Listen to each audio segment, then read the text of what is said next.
Please come to order. Good morning. Welcome to the Commissioners of St. Mary's County meeting this date, Tuesday, June 22nd, 2021. I am Randy Guy, President of Commissioners of St. Mary's County. I'd like to introduce the other commissioners. Sitting to my right, representing the 1st Commissioner District, which includes Ridge, Piney Point, St. George Island, Mr. Eric Colvin. Good morning. Mike Huda represents the 2nd Commissioner District, which includes Leonardtown and Hollywood. Good morning. Sitting to my left, representing the 3rd Commissioner District, which includes Charlotte Hall, 7th District, Golden Beach, and Mechanicsville, Mr. John O'Connor. Good morning. Representing the 4th Commissioner District, which includes Lexington Park, some of the California, Great Mills, and some of Hollywood, Mr. Todd Morgan. David Weiskopf, our County Attorney and Acting County Administrator, is sitting at the table to my left. Good morning. Elisa Cassis, our Communications Director, is sitting at the table to my right. Morning. Amy Carter, our Video Media Producer, is behind the glass. So everybody look good when you come up forward here. Please turn your cell phones off or on vibrate. At this time, we have the invocation and pledge by Commissioner Morgan. Please stand. Dear Heavenly Father, we ask you today for your blessings upon us, for us to remember why we are here and our purpose. Have us be ever mindful of those around us, watch over us and bless us. We ask this in your name. Amen. Amen. I pledge Allegiance to the flag of the United States of America and to the republic for which it stands, one nation, under God, indivisible, with liberty and justice for all. Thank you, Mr. Morgan. Next, we have the approval of the consent agenda. So moved. Second. Our first, second, all in favor? Aye. Any opposed? Ayes have it. Okay, next we have a commendation for Mr. John C. Raley for retirement.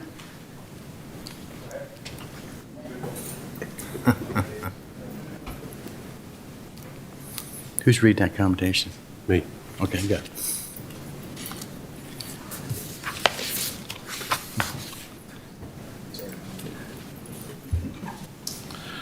So, John, I'll read the commendation to you, and it reads, officially commends John C. Raley for 30 years and 3 months of outstanding, praiseworthy, and dedicated service with St. Mary's County government.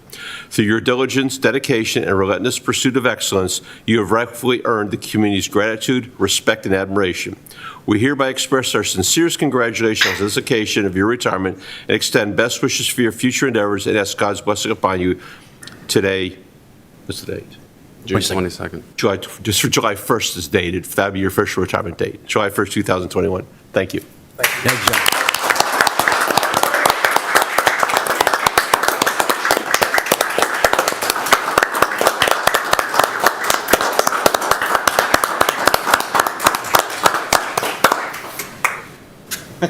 There we are. Yep, pop that.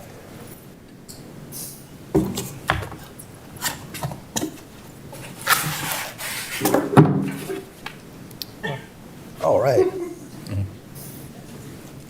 Put that in your trophy case. Thank you very much.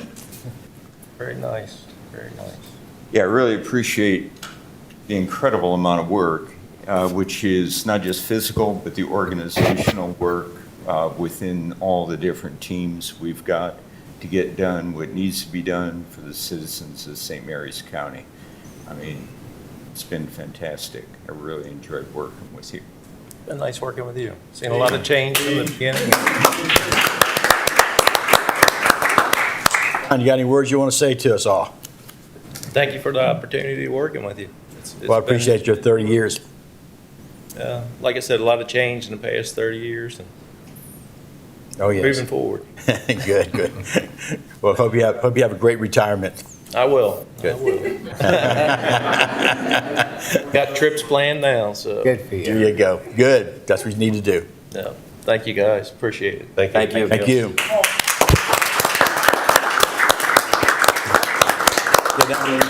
Official photos here. Yeah. Show us a different picture.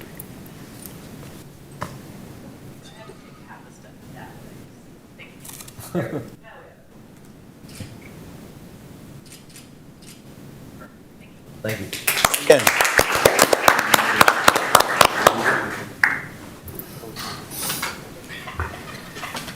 And next we have a video presentation for the Sheriff's Office District 3 virtual ribbon cutting.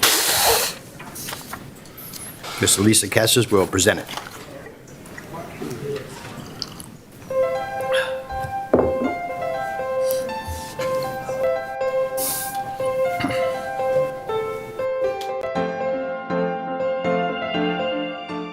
I am President Randy Guy, and on behalf of the Commissioners of St. Mary's County, I would like to welcome everyone to the virtual ribbon cutting ceremony for the Sheriff's Office District 3 station.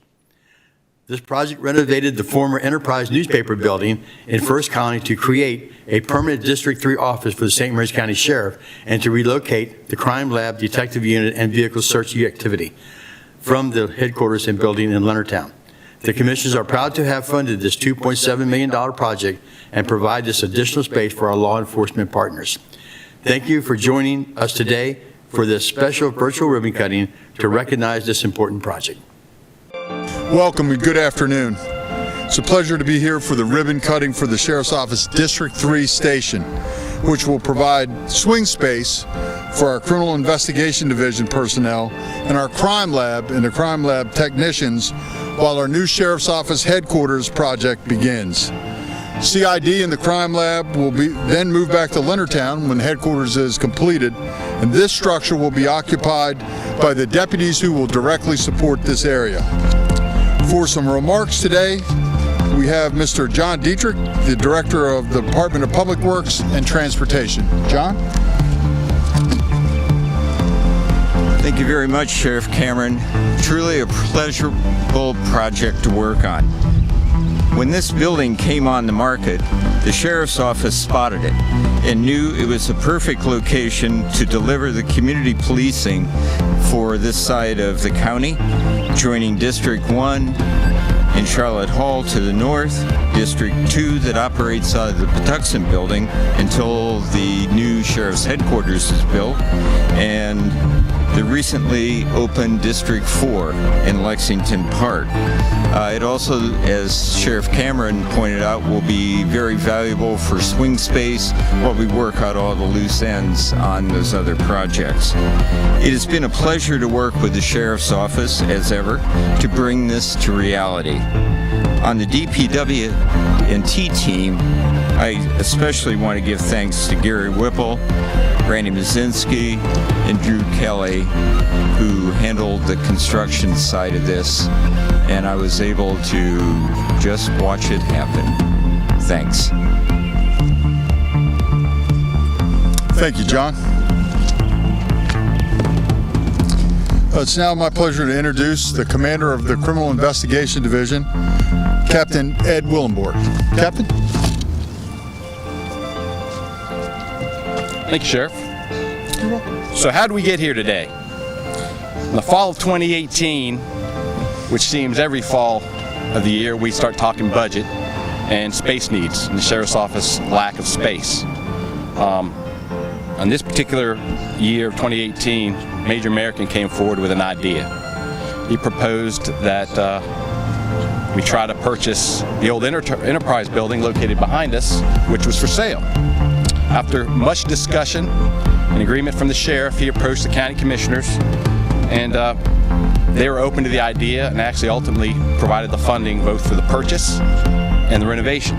So that occurred in about March, end of March, beginning of April of 2019. And then working with Department of Public Works and Transportation, they worked on a contract. They ultimately awarded it to Centennial Construction out of Lanham in July of 2020, and then work commenced in August of 2020, which brought us to this wonderful building today. I would just want to thank Sheriff Cameron and Major American for their leadership and support in identifying space and making the request for funding through the commissioners. Thanks to the commissioners for their support of the project and allocation of the necessary funding to make this day possible. I'd like to recognize Drew Kelly. He was the project manager through the Department of Public Works and Transportation, who was on it every day, very organized. I was very impressed with how he kept everything in line. He had assistance from Chris Bologna with CSBI, who served as the extra set of eyes and assisted with management of the project. Information technology, Bob Kelly and his staff for all the work and connectivity to the building and all the state-of-the-art interview rooms that we now have, and a wonderful smart board in our conference room. And last but not least, Megan Roberts, our crime lab supervisor, and her staff, who managed, in the end, the furniture, identifying colors, carpet colors, the lab itself and the layout, which took a whole lot of work and coordination. and very thankful. It's going to be our new home for several years until district-based policing gets fully up and running. It's just another step towards that community policing mindset that the sheriff brought to the county when he was elected in 2006 with CompStat, and hopefully we're closer than ever to realizing his ideas and dreams. Thank you. Thank you, Captain Willenborg. So in closing, I'd like to also thank and echo what Captain Willenborg said. Thank you to all those dedicated to this project, our contractors, facilities management team, information technology, Captain Willenborg, our crime lab techs, and namely Major Michael American, who scouted out and found this building. As the captain said, this is part of our agency, which is an agency on the move and is always looking for new innovative ways to serve the public and decrease crime and the fear and threat of crime. This is one more example of that. And lastly, thank you to the commissioners of St. Mary's County for supporting this very worthwhile project. So now we will cut the ribbon for District 3.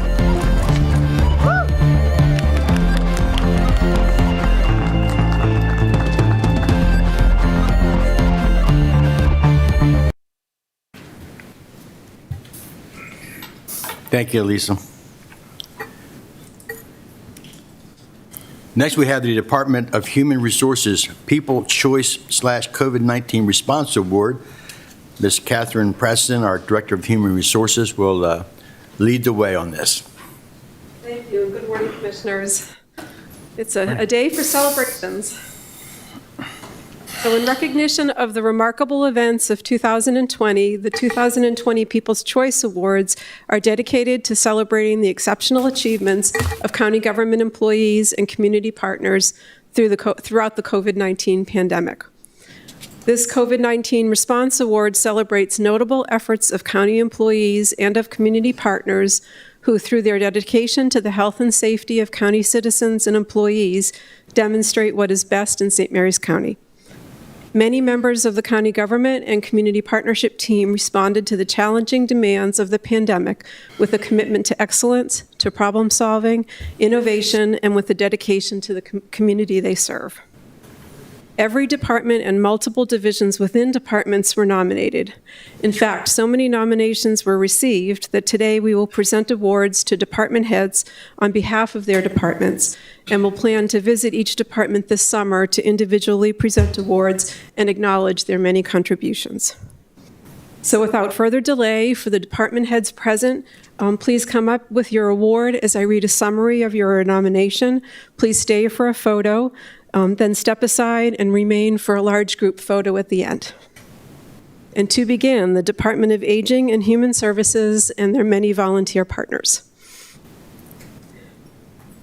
The department is being recognized for their flexibility and can-do attitude exhibited during the pandemic, from providing seniors with virtual programming and engagement opportunities to managing the COVID-19 vaccine hotline, to increasing communication materials, to maintaining meal delivery. All critical functions extended to a vulnerable and grateful population for the entirety of the crisis. RSVP volunteers and ACTS volunteers are recognized for continuing to provide medical and convalescent equipment throughout the pandemic and for making and distributing thousands of masks for community members in need. The department and their members are described as a team with great heart and dedication. Congratulations.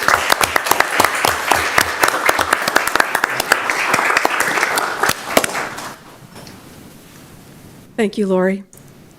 The Alcohol Beverage Board is being recognized and complimented for continuing to service licensed business owners, new businesses, and the community at large by implementing innovative measures and ensuring safety and compliance.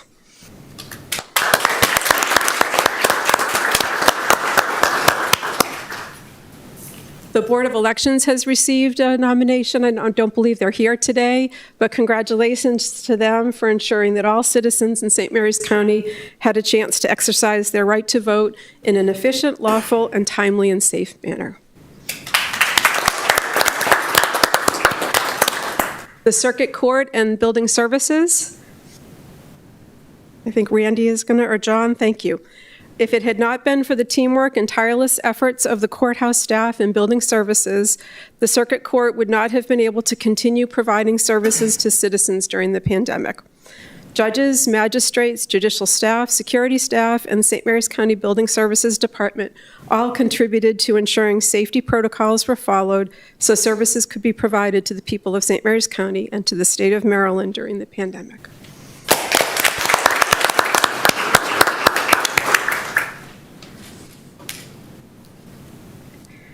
County Administration, Dr. Bridget, and St. Mary's County Health Department. The Health Department is celebrating awards today as well, so Dr. Brewster's unable to be here. The limited space at the detention center and implementation of COVID restrictions put a strain on available spaces to house rehabilitation services. Without Dr. Rebecca Bridget and Dr. Mina Brewster's vision, leadership, and hard work, the Community Correction Center would not have been a reality.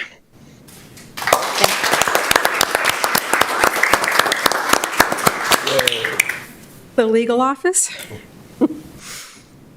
The county law office created new procedures for how public meetings and hearings would take place for the commissioners of St. Mary's County, as well as for the approximately 50 volunteer boards that help guide the county.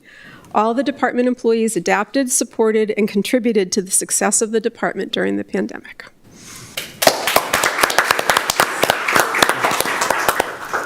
Economic development. Economic development focused on getting as much money to as many businesses as possible, as quickly as possible. The staff was willing to step in and assist, respond, get information, deal with issues, and rectify any problems to aid businesses with successful completion of grant applications. The staff provided personal, effective, responsive services to a community in need.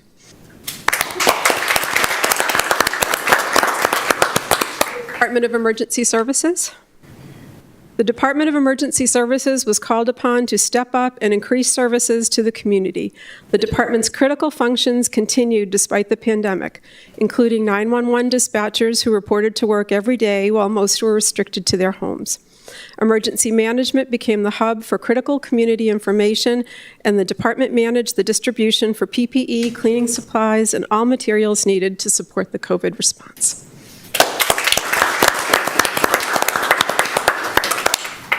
The Department of Human Resources and County Nurses. Thank you, June. The department is recognized for coordinating volunteers for the vaccine clinics, for providing COVID-19 guidance, and for overseeing face mask packaging and distribution. HR staff continued to keep the #1 goal of serving employees and customers, and every staff member stepped up and pivoted to get the job completed. The IT department.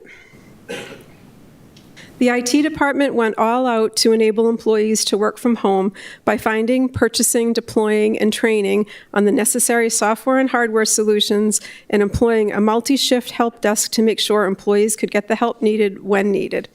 It simply would not have been possible for the county to work remotely to achieve mission-critical and citizen-critical services without the solutions the IT department and their staff provided.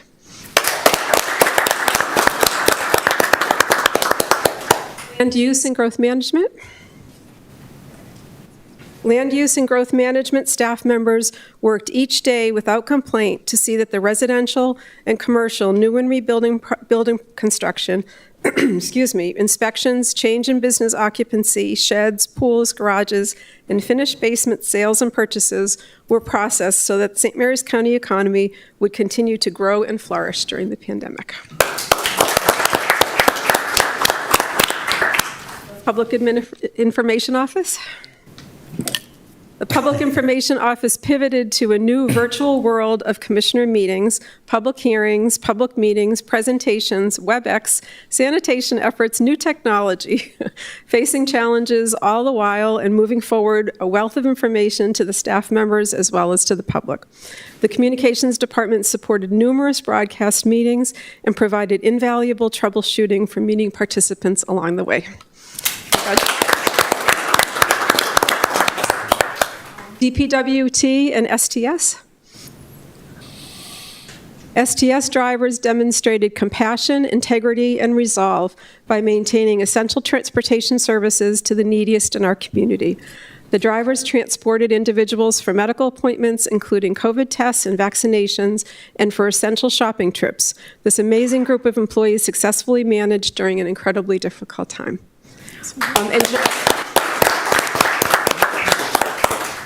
And we have STS and, highways, DPW and highways. Bring the highway guy up now.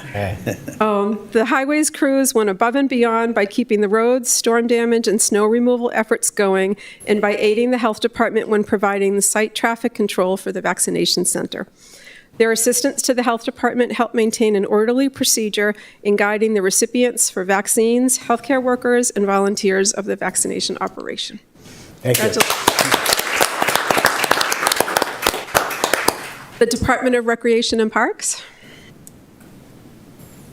The department's full-time and hourly staff met the many challenges during the COVID pandemic. Some examples of their tremendous commitment include a school-age care program at Hollywood Rec Center, available as a hybrid learning center for students of working parents, the Museum Division indoor and virtual programming and events, the Wacomico Shores Riverview Restaurant safe indoor food and beverage service, recreation programming delivered in multiple locations, including the Great Mills Pool, and the safe and welcoming outdoor parks that provided a needed respite for countless at-home community members.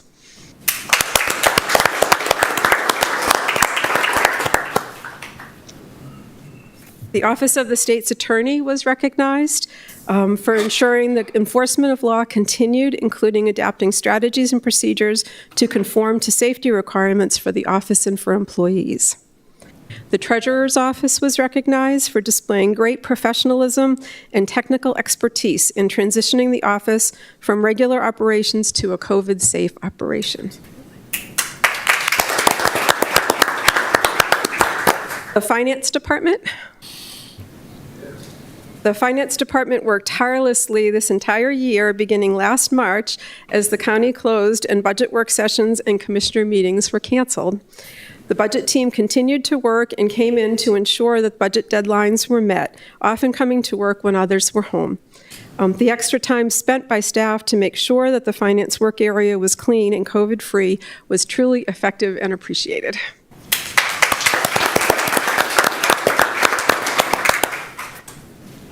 The Sheriff's Office. We have commendations for the Sheriff's employees, the Sheriff, and then the Corrections Division. Employees of the Sheriff continued working for the safety of the community, often at great personal risk. Daily operations were maintained, and the county experienced no shortage in public safety response, even at the height of the pandemic. Officers stepped up to support the community and were supported by staff who quickly instituted safety protocols and new ways of doing business. In the corrections staff, through true leadership and focus, the staff of the Sheriff's Office and Corrections maintained close communication with the Health Department. Command and supervisory staff managed testing for inmates and staff, sponsored vaccination initiatives, instituted cleaning protocols, and successfully maintained a safe environment and continued daily operations.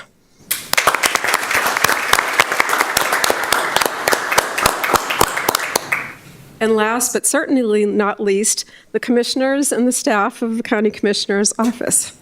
We have awards for you. The commissioners and the staff of the Commissioner's Office continued to forge ahead with the board's committees and commissions and continued to meet the needs of the customers, all while keeping a clear head. As things changed, they changed too. Guidance was administered from the Governor's Office, from the Health Department, and the County Commissioner's Office, and the commissioners and staff were quick to turn to the new guidelines and post information for the benefit of our community.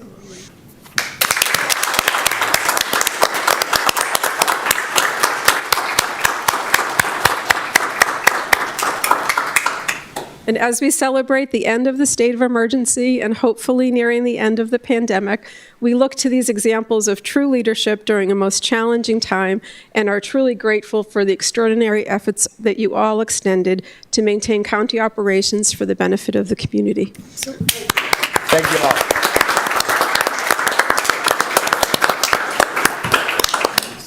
please. And if we could, we'll try one group photo. If you could all come on up. Thank you. We should all try to get behind here this time. Why don't we try to get up there? You want to do that? Eric Awards.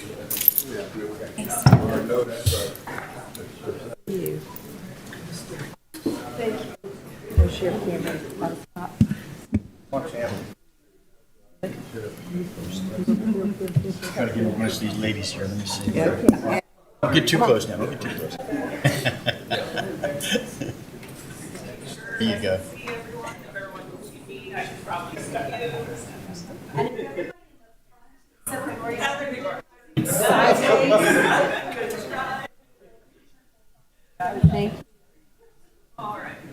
Get everybody? Smile.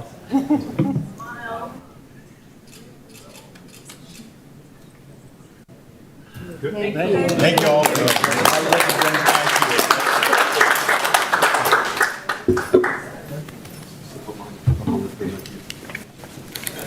Yay, great seeing you.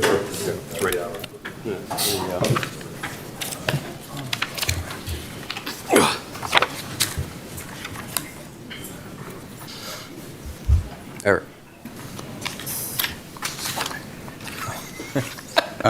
Catherine, I think you're on again for the 221 Safety Matters Employee Awards. Yes, thank you, Commissioner Guy. I believe that the Safety Committee and the Safety Committee Chair is going to present the awards. Sarah Miller. Good. Good.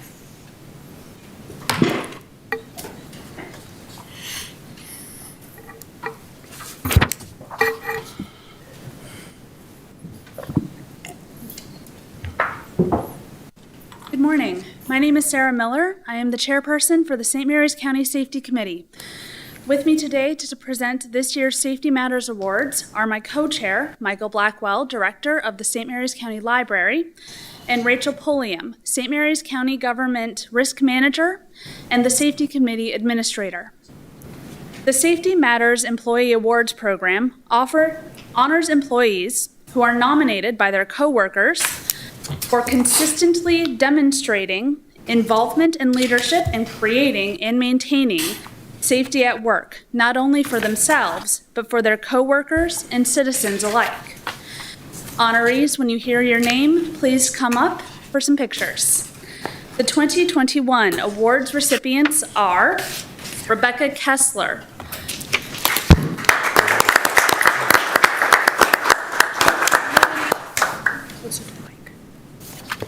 Home and Community Services Division Manager, Department of Aging and Human Services. During the past year, Rebecca has demonstrated safety leadership through open communication with her staff about the status of COVID-19 precautions and county policies. Her engagement with her staff regarding their needs to safely complete their job duties and methods to keep consumers safe promoted an open environment for communication about staff and consumer needs. Her efforts to provide PPE and updated procedures, as well as her leadership in supporting staff as they continued to serve consumers in our community, provided for both staff and consumer protection during the COVID-19 pandemic. Rebecca encouraged and supported additional training for her staff on the COVID-19 virus, safe service delivery, and other health issues exacerbated by the pandemic. This allowed staff to be well prepared, not only for their own health needs, but for those of their consumers. As her division serves some of the most fragile and medically vulnerable in our community, Rebecca's dedication to safe service delivery, staff awareness, and staff safety has been beneficial to her staff and to the community at large. Rebecca's efforts and dedication are greatly appreciated and perfectly demonstrate leadership in safety.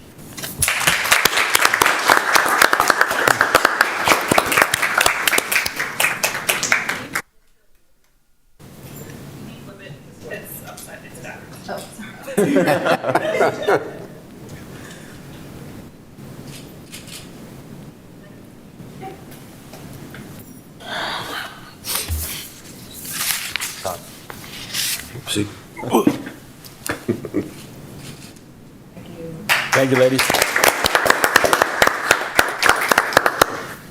Next, we have Sheila Smith, Office Manager with Land Use and Growth Management. Sheila is always thinking of her coworkers' safety and making sure safety protocol is followed. She always makes sure that the office is supplied with PPE and other necessities to ensure that the office is a safe place to come to every day. Sheila is not teleworking at all and is here every day supporting those who are teleworking and those who are not. She has always been very supportive of her office and her coworkers. She is understanding of everyone's level of concern during the pandemic.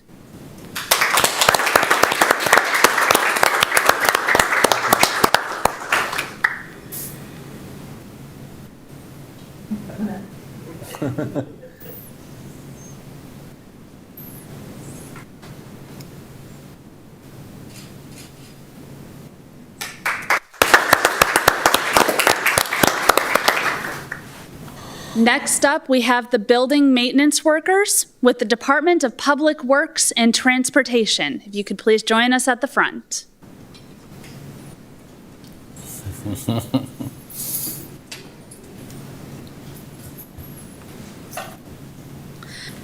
Today, we recognize the hard work of Angela Bailey, Duncan Campbell Sr., Robert Morgan Jr., Jennifer Quaid, Chanel Rice, Kevin Stikowski, Brittany Sullivan, George Young Bay, Joyline Cox, and Lakeisha White. The building maintenance workers had a mission during the COVID-19 global pandemic: keep the public and county workers safe during a consistently changing and hazardous situation. This is a difficult job at the best of times, and clearly, the COVID-19 pandemic was not the best of times. They have an awesome responsibility to keep us all safe from a wide range of germs, viruses, bugs, and other threats to our health. The pandemic meant that they had to exercise great creativity, resolve, integrity, and understanding of the threat to those who work and visit county government buildings. They had to create a feeling that the buildings were clean and safe, no small task with the information and disinformation that bombarded us daily during the pandemic. They learned to use, deploy, and deliver new sanitizing equipment and techniques. They willingly took on that responsibility, and they didn't deliver just for the first week or year, but are continuing to meet and exceed high standards.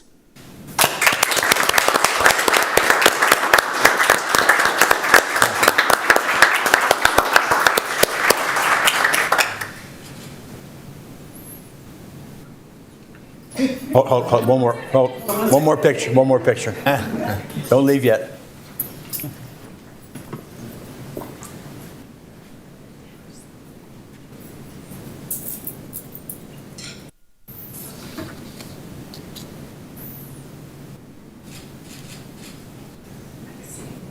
Thank you, Albert. Thank you.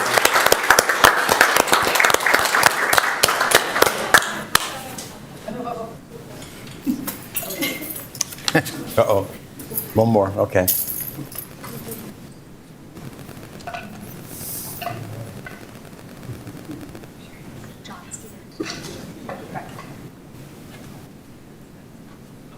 Is this the group photo? You want to go up front for this?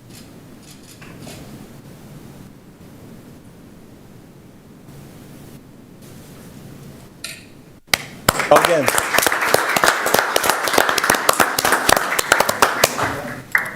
We have one last award recipient who could not join us today, but we would still like to take the moment to recognize her and her efforts.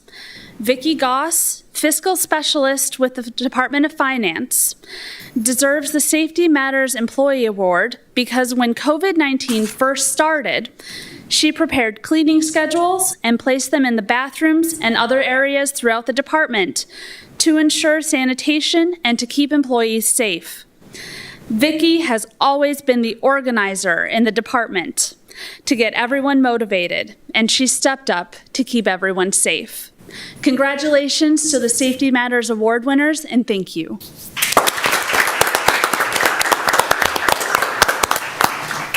Thank you, Sarah. Very nice. And thanks to all of you who kept us safe. Appreciate it. Next on our main agenda, we have the Office of the County Attorney, resolution ending the local state of emergency. Oh, why don't you give everybody 2 minutes to leave? Certainly. You just wanted coffee. Oh, okay, all right. We'll take about a minute here. Everybody depart.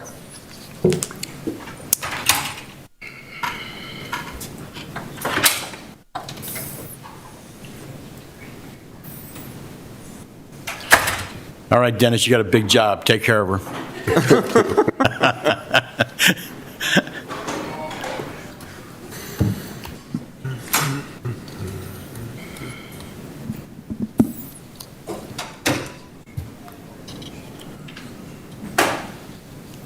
Should I wait for the commissioners? Nah, Nah. got 3. Okay. Go ahead. Commissioners, as you know, the governor the other day rescinded the state of emergency for the state of Maryland based on the state has surpassed 6.5 vaccinations, which, you know, I was interested to know what the population of Maryland was, and believe it or not, it's less than 6.5 million. So that's an interesting statistic. But also that the positivity rate was a record low of 0.82%. And he has it set to expire on July 1st, whereas, and some other things going all the way to August 15th, such as, like, you know, being able to renew your license and other administrative permits and things like that that we will mirror. But what we are asking today is for the commissioners to consider signing the end of the COVID state of emergency for St. Mary's County, and again, mirroring the state that it would be effective July 1st of this year. I move to approve and sign the resolution ending the local state of emergency. Second with emphasis. I have a first and second. All in favor? Aye. Any opposed? Ayes have it.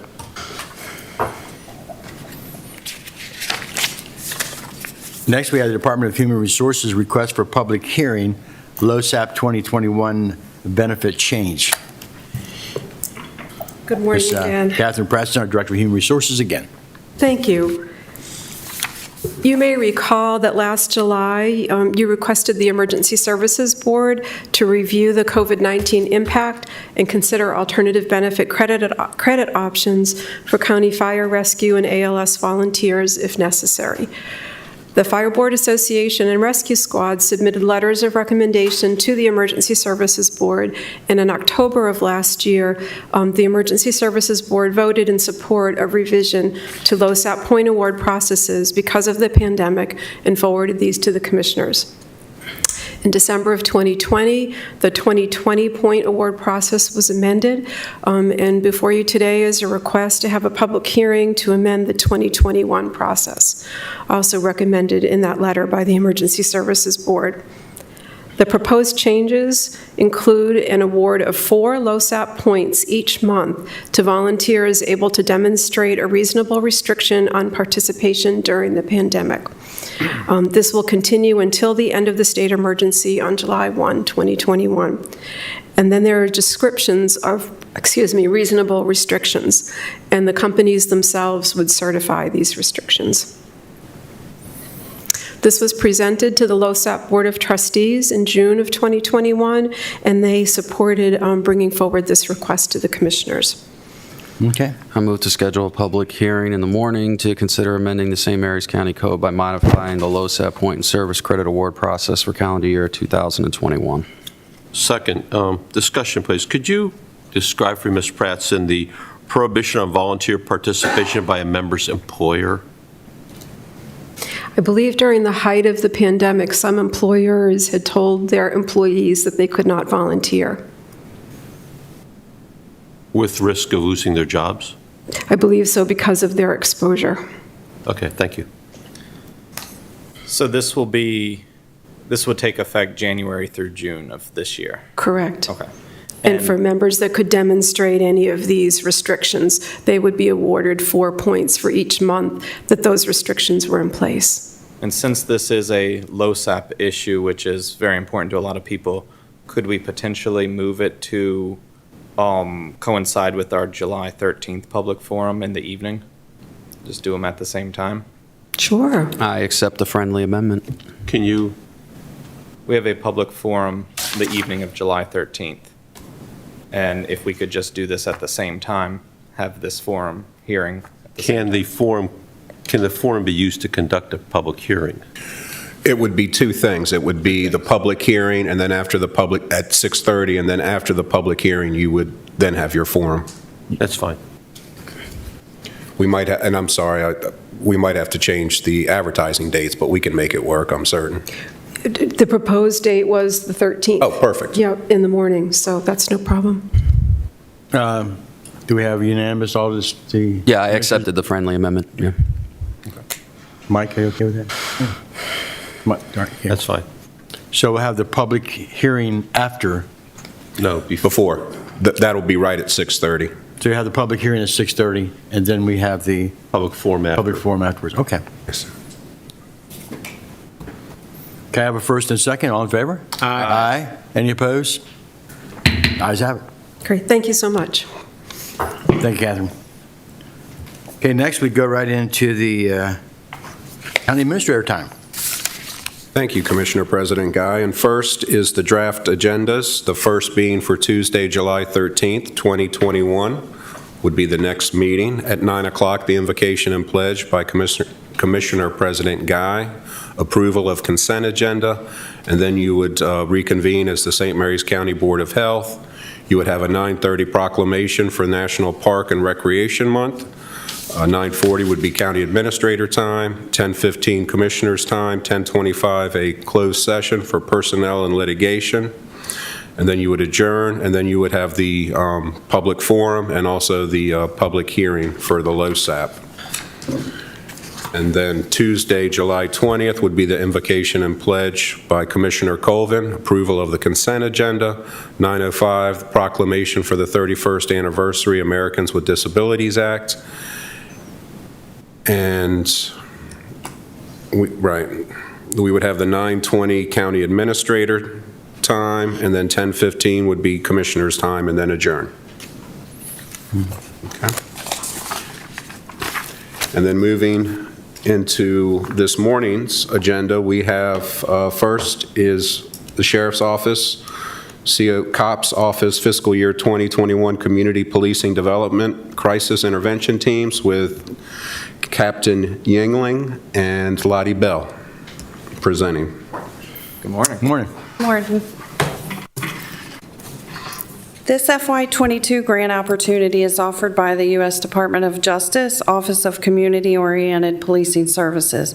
The application is for the amount of $250,000 over 2 years and requires no county match. This is the first part of a two-part application process.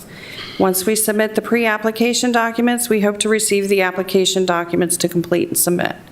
We are requesting your approval to submit pre-application and subsequent application documents for this grant to expand the St. Mary's County Sheriff's Office Crisis Intervention Team Program by implementing a co-responder initiative.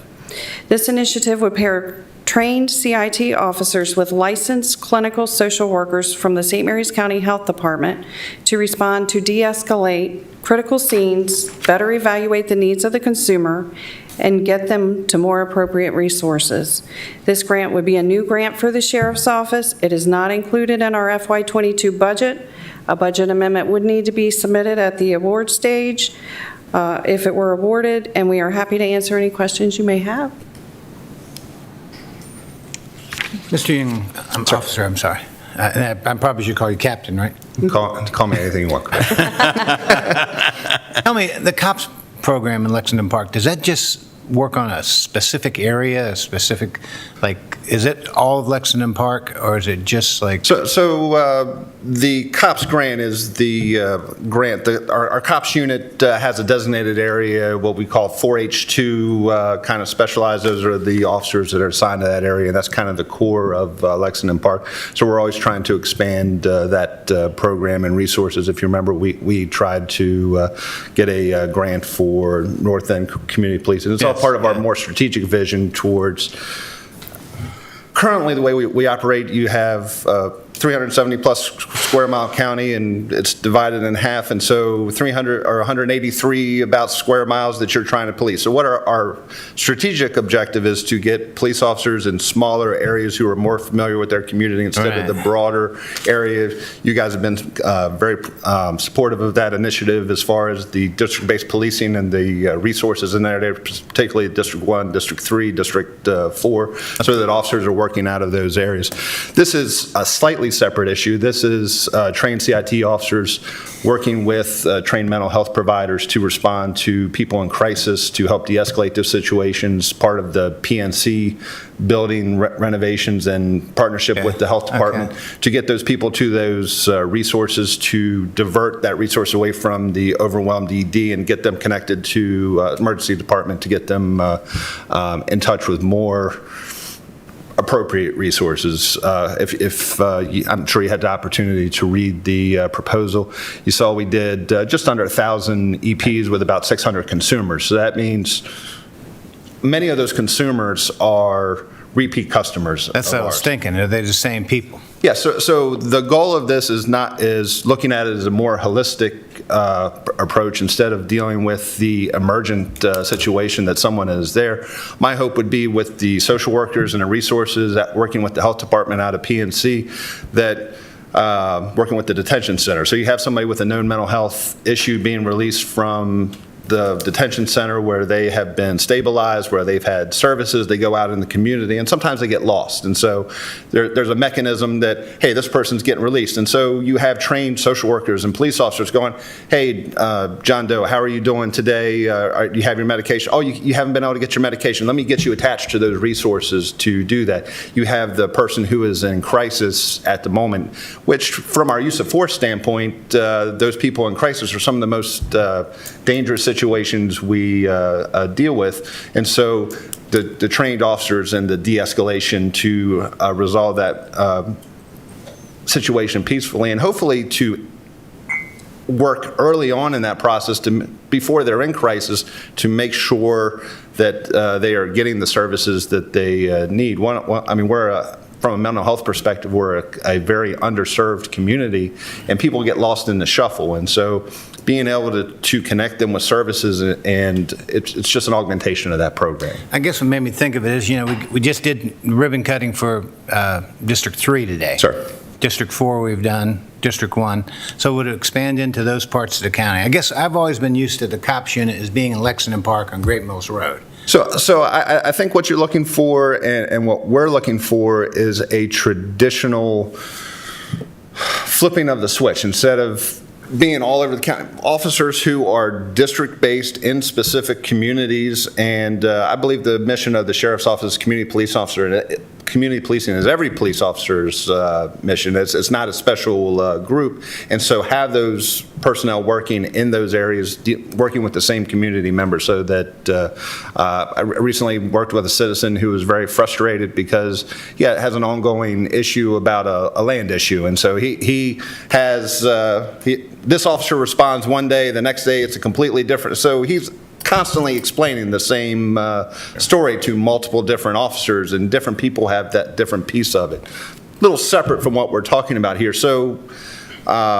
emergency evaluations, mental health calls are some of our highest as a percentage of our call volume situations that we deal with. And so these personnel wouldn't necessarily be constrained to that little area. Would expand. They would be able to respond to other areas, but as a density, because of our population density in that area, that is the greatest need to it. So that's why we're trying to attach it to that program. They wouldn't be limited just to that. Good. Okay, thank you. Go ahead. I was going to say, so this funding is it over a 3-year period or a 1-year period? Period. So it's $250,000 over a 2-year period. What is the plan for when this funding evaporates? So my goal ultimately, working with the sheriff, is to eventually look at FTE positions for that co-responder program, working with the positions that the health department is in the process of obtaining for that co-responder program. But you're fusing those positions together. But hopefully I would have a unit working that would be responding to these mental health calls, working with paramedics, a holistic approach, working out of the PNC area. But obviously that would be contingent on funding in the future. But this is a test of concept for that CIT co-responder program. Now this program is not something new nationally. Dr. Brewster and I recently traveled and did a ride along in Prince William County where they're using it. They've expanded it from 3 officers and a supervisor to about 6 officers and a supervisor with a commensurate number of mental health providers. And what they've seen during our meeting is a reduction in use of force, getting people to appropriate resources, and putting the right resources there. So they're looking at FTEs versus going the contractual, like the health department. These are going to be FTEs at the health department for the... I can't speak for the health department. My understanding is they're looking at grants right now, and then I don't know whether they're looking long-term of grant application. I can't speak for Dr. Brewster. Okay. Again, the purpose of this is a proof of concept over the long term to show that this model works in our community. No, I understand. I'm just wondering where the money is going. So are you going to ask for more positions specifically dedicated to this, or are you going to use this money to supplement current FTEs? Currently, it would be available for overtime for current FTEs. Gotcha. Okay. So unfortunately, the way the grant is written, I can't ask for FTEs from that grant. That's what I figured. Okay. So it would have to be staffed internally. The money would be available to use for training of new CIT officers. The money would be available to the offset of the staffing and things like that. Gotcha. Longer term, 2-3 years down the future. But this establishes a good core of a program that we could build on. All right, that makes sense. Thank you. So if I read this correctly, you have 234 officers and 117 have not been trained. Of the 117 that haven't been trained, you're going to use this for about half of them. So we're going to,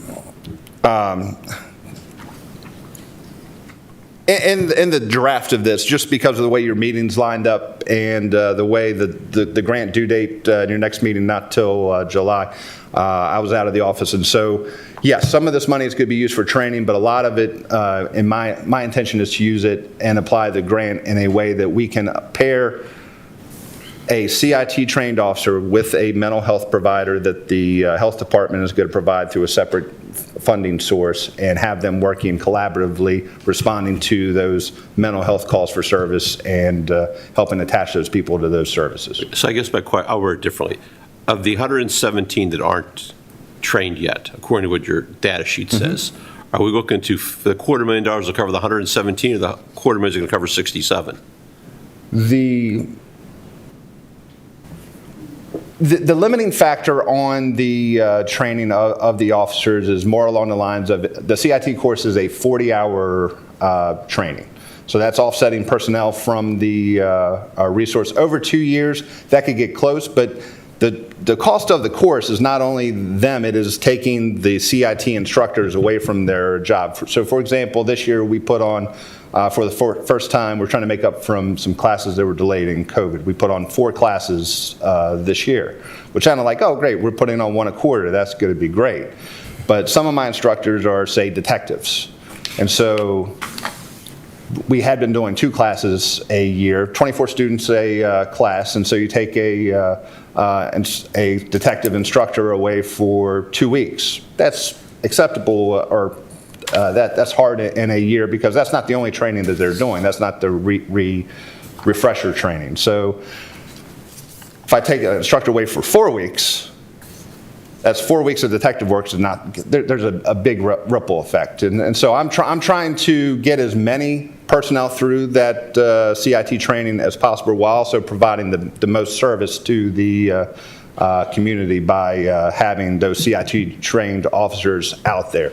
Where we've used this recently is we had a number of citizens who were calling 911 all the time. And so when we got into that, and so they're every day an ambulance, which is at a critical shortage, as you know, going out to the same residents over and over again. And so our behavioral health coordinator and I went out to the residents and helped connect them with services so that they were getting the medicines and the things that they need in a way that was not adversely impacting our EMS resources. And in that particular case, it had nothing to do with us. And so a good chunk of this will go to training that remaining officers as our workforce turns over, as it does in corrections and in law enforcement. I can't guarantee that money will get 100% of my officers done, but we're going to get as many done as we can. But the key is not having a mental health provider not paired with a police officer to get them out to de-escalate that situation. Thank you. Good. I think what you're seeing here is, fortunately, I have the knowledge of what a co-responder unit, mobile crisis intervention, and everything is there. But I think what you're seeing by the questions here is a lack of understanding of what this project is, basically, and how it's going to be rolled out in the partnership with the Department of Health. From the board, the questions that are here. So if it's possible to have something that can be provided to the board to really lay out how this is going to work, and maybe Dr. Brewster can come in, and we had a brief presentation on it, but something that lays it out a little bit further. And also because our Department of Emergency Services is working on mobile crisis intervention, which is different than the co-responder unit. So there's no duplication of effort, because that's something that they're working with the health department as well.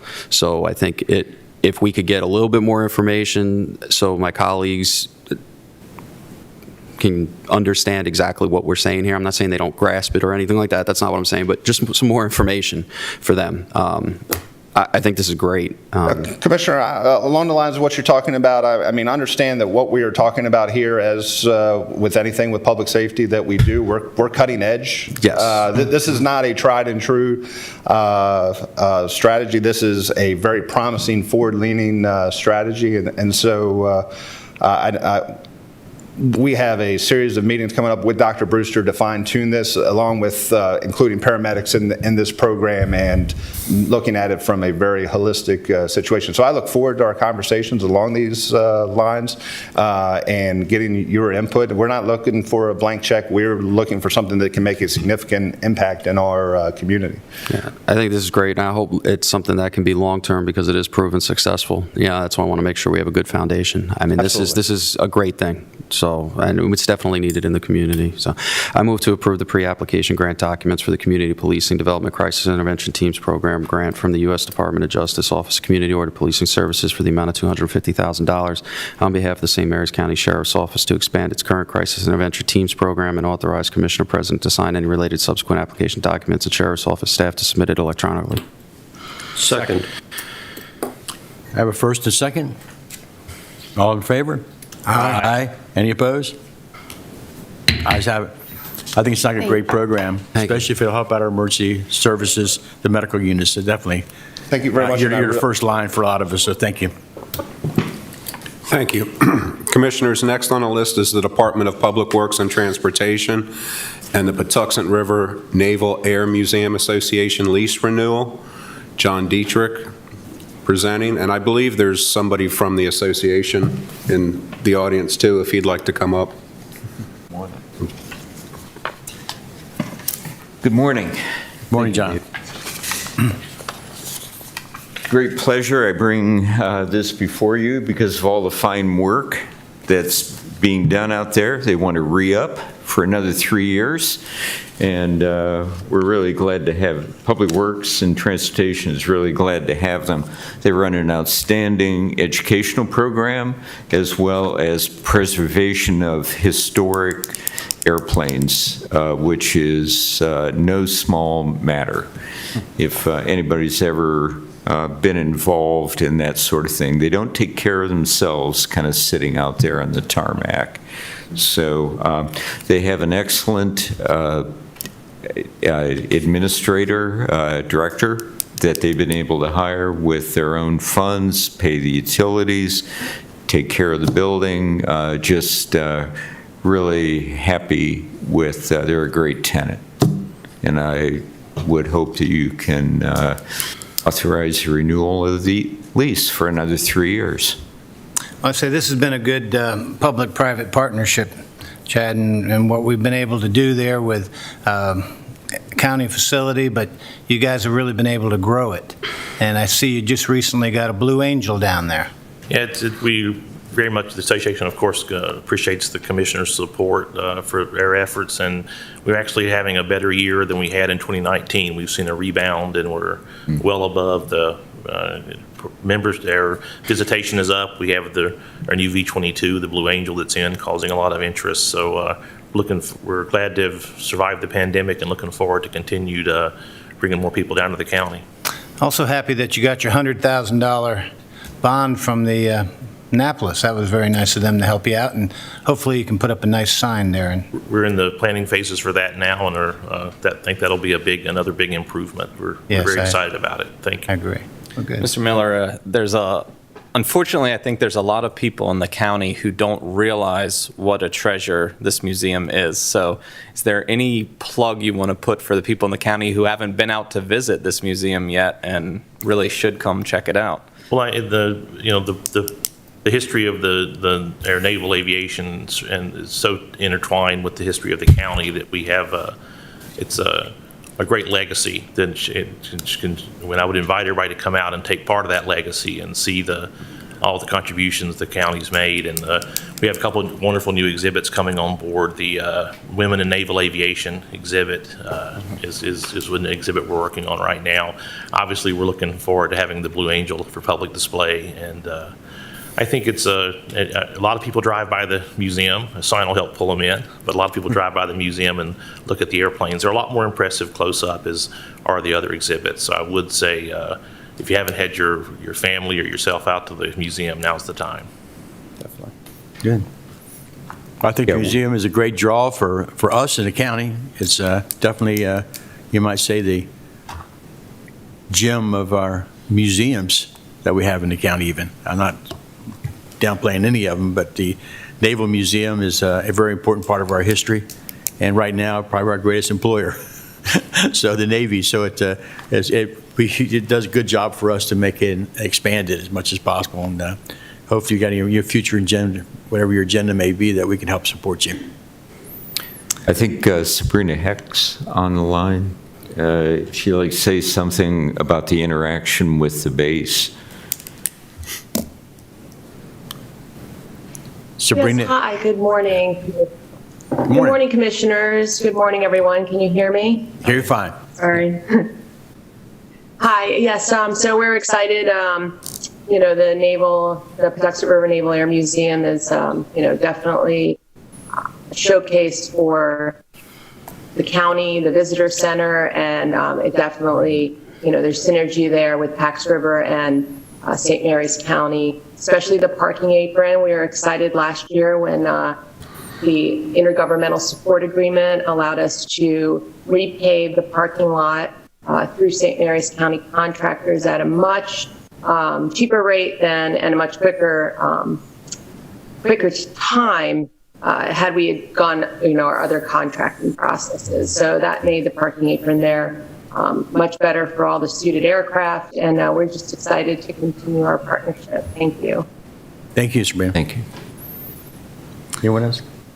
Motion, please. I move to approve and authorize the Commissioner President to sign the lease agreement between the Commissioners of St. Mary's County and the Patuxent Naval Air Museum Association, Incorporated. Second. I have a first and second. All in favor? Aye. Any disapprovals? Ayes have it. Thank you, Mr. Miller, for all your work down there. Thank you. Thank you. Thank you. Next is the Department of Public Works and Transportation on the Defense Community Infrastructure Program, or DCIP, grant application. Thank you very much. And once again, I believe Ms. Heck's on the call here. I'll run through a little summary of it. You have in your packet a number of illustrations. The idea behind this is something that's actually in our CIP program for planning, is to create a crosswalk from Gate 2 over to Great Mills Road. That was how we started the project. Then when we started to work with the Department of Economic Development and Ms. Hecht at the base, who brought this grant to our attention, we looked at the big picture. And by building this project, we'd have sidewalk all the way from Gate 1 to the Knox Center, just past Gate 2. We'd have the crosswalk that already exists at Gate 1. We'd have the crosswalk at Gate 2 to allow people to walk or bike over to the business district for lunch without moving their car. There's actually some people who already commute to the base on bicycle, and that would help accelerate that. And every car that's not parked at the base is a big benefit to them, as well as to the county and the rest of the commuters. So it's a joint effort from the base, DED, and DPW&T. DED will actually if authorized, will put the grant into the process, into the grants.gov program on the computer. And if accepted, we'll have to come back to you for a budget amendment, similar to what the Sheriff's Department had to do with that previous grant they just talked about. And we have the money in our current budget to fund the share out of that CIP project that's attached into the package. So we looked at a number of bigger projects, but there's a NEPA, National Environmental Policy Act, requirement. You have to have a NEPA document for a project. Most of those take quite a while. For example, the Y wouldn't fit. Obviously, we're, maybe next year when it gets further along. But this year, we already had this particular project in planning, and it's a relatively simple NEPA document. It's called a categorical exclusion. Done a number of those myself in the past. Shouldn't have much of an issue. So, Ms. Heck, do you want to add anything to my explanation? Appreciate Sure. your Good morning support. again. This is Sabrina Heck. I'm the Community Planning Liaison Officer for NAS Pax River, and I represent the Base Installation Commanding Officer, Captain Brabazon. And he did sign a letter of support for the crosswalk/sidewalk at Gate 2 across Great Mills Road. We think this is a great project. It shows resiliency. It follows the comprehensive plan as well as the recent Pax River multimodal study. We would be really honored if St. Mary's County would put this project into their CIP and request the grant funding. Oh my God, the cat showed up. Sorry. We thought you were being attacked. I locked him in the other room too. He doesn't like me working. So with that said, yeah, we would, we're definitely in support of that, and we're going to help facilitate the NEPA documentation. We believe it would be a categorical exclusion. And if you have any questions, I'll pause for a moment. Sabrina, if I understand correctly, the crosswalk would go across 235 from Gate 2. Would it be on the north side or the south side? Looks like the south Looks like south It'll side. be on the south side. Yeah, So it'll go to where the old O'Brien Real Estate Building used to be? Yeah. Yes. Okay, and then the sidewalk will go from Gate 2 to Gate 1. I guess that will be inside on the grassy area, so it will not be attached to the street, correct? I'll jump in on that one. That's correct. Okay, thank you. Just like the sidewalk that'll connect over to the Knox building will be behind that guardrail. Okay. And adjacent to the building in the grass area. I have a question on, what is the average width of the side? I know one area you say you tone it down to 4.5 feet because of building clearance. What's going to be the average width all the way through? 5 feet. The only place where it goes down to 4.5 feet is a short section right at the corner of the building between that and the guardrail. Is 5 feet wide enough for a two-way type traffic on the walk? Seems to be awful narrow, 4.5 is very narrow. It meets ADA. Does meet ADA? And that's what we're shooting for on this. So just one comment, that short section of sidewalk right next to the Frank Knox building connecting the back parking lot to the Haas office parking lot will be very valuable. That would be a very good addition right there. Thank you. I agree with that statement. Now, the one from Gate 1 to Gate 2, that's quite a long stretch. Now, I guess what strikes me is what, would someone actually go to Gate 1 and, because usually when you get to Gate 1, there's nothing there except Gate 1, or is there a pass office there that they would stop at? Or? Pass office at Gate 1, yeah. Yeah, the pass office is there. But again, would they walk then all the way to Gate 2? I just don't understand how you're going to have any traffic on it. It's more for bicycle. It's a mile, so it'd be more for bicycles. Okay. I think it's a good project. And the other thing, looking down the road, we might want to consider with DSIP is to put a sidewalk from the Lincoln Housing Project on Willows up towards Great Mills Road, where that stretch is missing right now, which would be good for the residents of Lincoln Housing to be able to walk up to the park. Agree. Where's that? Is that the Navy housing down there? Yeah. Yeah. All right. Who's going to be responsible for removing the snow off the sidewalk? You are. Yeah, you I've are. done it. Thanks for volunteering, John. Yeah, it's the adjacent property owner, so that would be the base. That'd be Navy, huh? All right. They're the adjacent property owner here all the way through. Okay.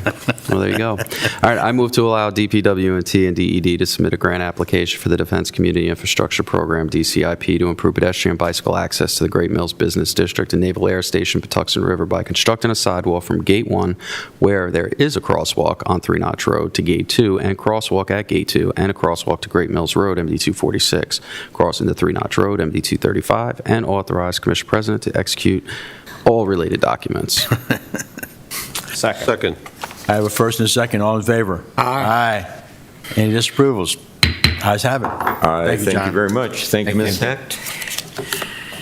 Thank you, Commissioners. Next, we have the Alcohol Beverage Board. Here to discuss House Bill 12, we have David Willenborg, the Chairman of the Board, and also Ms. Hildebrand, the Administrator of the Alcohol Beverage Board. And it looks like probably some of his other members are sitting in the audience as well. Welcome. Good morning. Good morning. Morning. I don't want Amy to yell at me. We sent you some information earlier in regards to House Bill 12, which allows businesses to continue with strict regulations. To-go service of mixed cocktails primarily is the biggest thing that would concern, and does concern, most of the boards within the state. The bill mandates that the alcohol board establish need based on the economic problems that COVID created for our businesses, as well as to weigh in the welfare, health and welfare of the community. So the board has tasked me to bring in various stakeholders. They've spoken with the Community Alcohol Coalition, the St. Mary's County Licensed Beverage Association, the Maryland Restaurant Association, and my staff recently, in regards to the governor's order, which everybody is over the moon on, had wanted to let them know that this bill did not automatically take effect for every jurisdiction, that each jurisdiction has to choose to opt in. There was a lot of misinformation via social media and media that misinformed a lot of our licensees. So we just wanted to let them know that the board has not made that decision yet, and to stop, as of July 1, you must cease and desist these practices that have been going on during COVID. At that time, a lot of our licensees were then volunteering information about the practices that they had been doing during the pandemic. And a lot of them, to our surprise, once they were allowed seating, kind of cut down. Delivery was definitely not profitable for most of them. And curbside had even died down because the people in the community wanted to come back and socialize and be in businesses and see people and not just watch TV and sit at home with a fancy, good TV dinner, so to speak, So the majority of our businesses just want to go back to the way things were, and God bless them. They've been really resilient. The stats that I gave you, the majority loss, the average loss, the highest was 34% loss in overall sales. The majority of which we looked.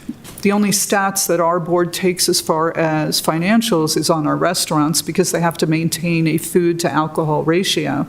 We found that the majority of businesses who stayed in the lower end of loss actually didn't increase their alcohol sales ratio-wise. We have no data to differentiate what was takeout and what wasn't.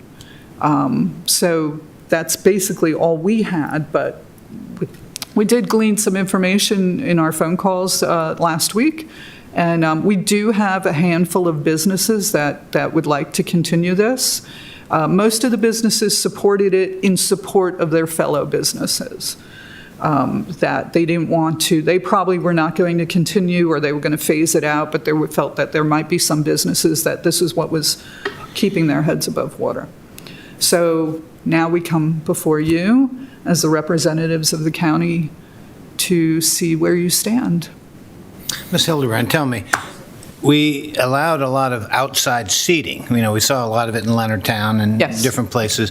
And I know we allowed alcohol to be served out there as long as, so what you're saying is this will continue in that regard? People who were allowed outside seating will now be designated an area where you're allowed to have an open container? The governor's order actually didn't state anything in regards to outdoor seating. That was done community by community. Okay, so the outdoor seating doesn't come into play. This is really for curbside, pickup, takeout orders. And delivery.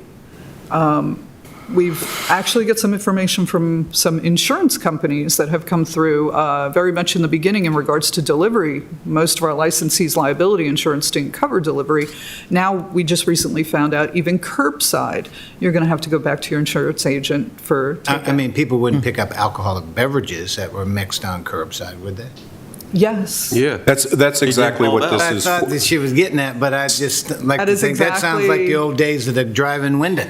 That's what you have, Commissioner. This is basically legalizing to-go cups. Yes. Right? I mean, not to sound flippant or anything, and that's not my mean, but that's what you're being asked is Bottom line, yes. is to-go cups, and you can only do it if the local beverage board, passes rules and regulations on it. So they're here today to say, Commissioners, what's your thought on it? Keeps people from drinking and driving. That's the only thing I worry about there. I mean, there's no way to lock the container down until they get home and have a special key. But I guess my thought when I first read this is I know a lot of facilities will have, like at Cryer's over there, he's got an area outside. That's a designated area where you can have an open container, but you can't have it in the parking lot. Correct. Okay? So they kind of have, so that's, I didn't know this was about giving people the right to pick up liquor and This is my ties to go. Yeah.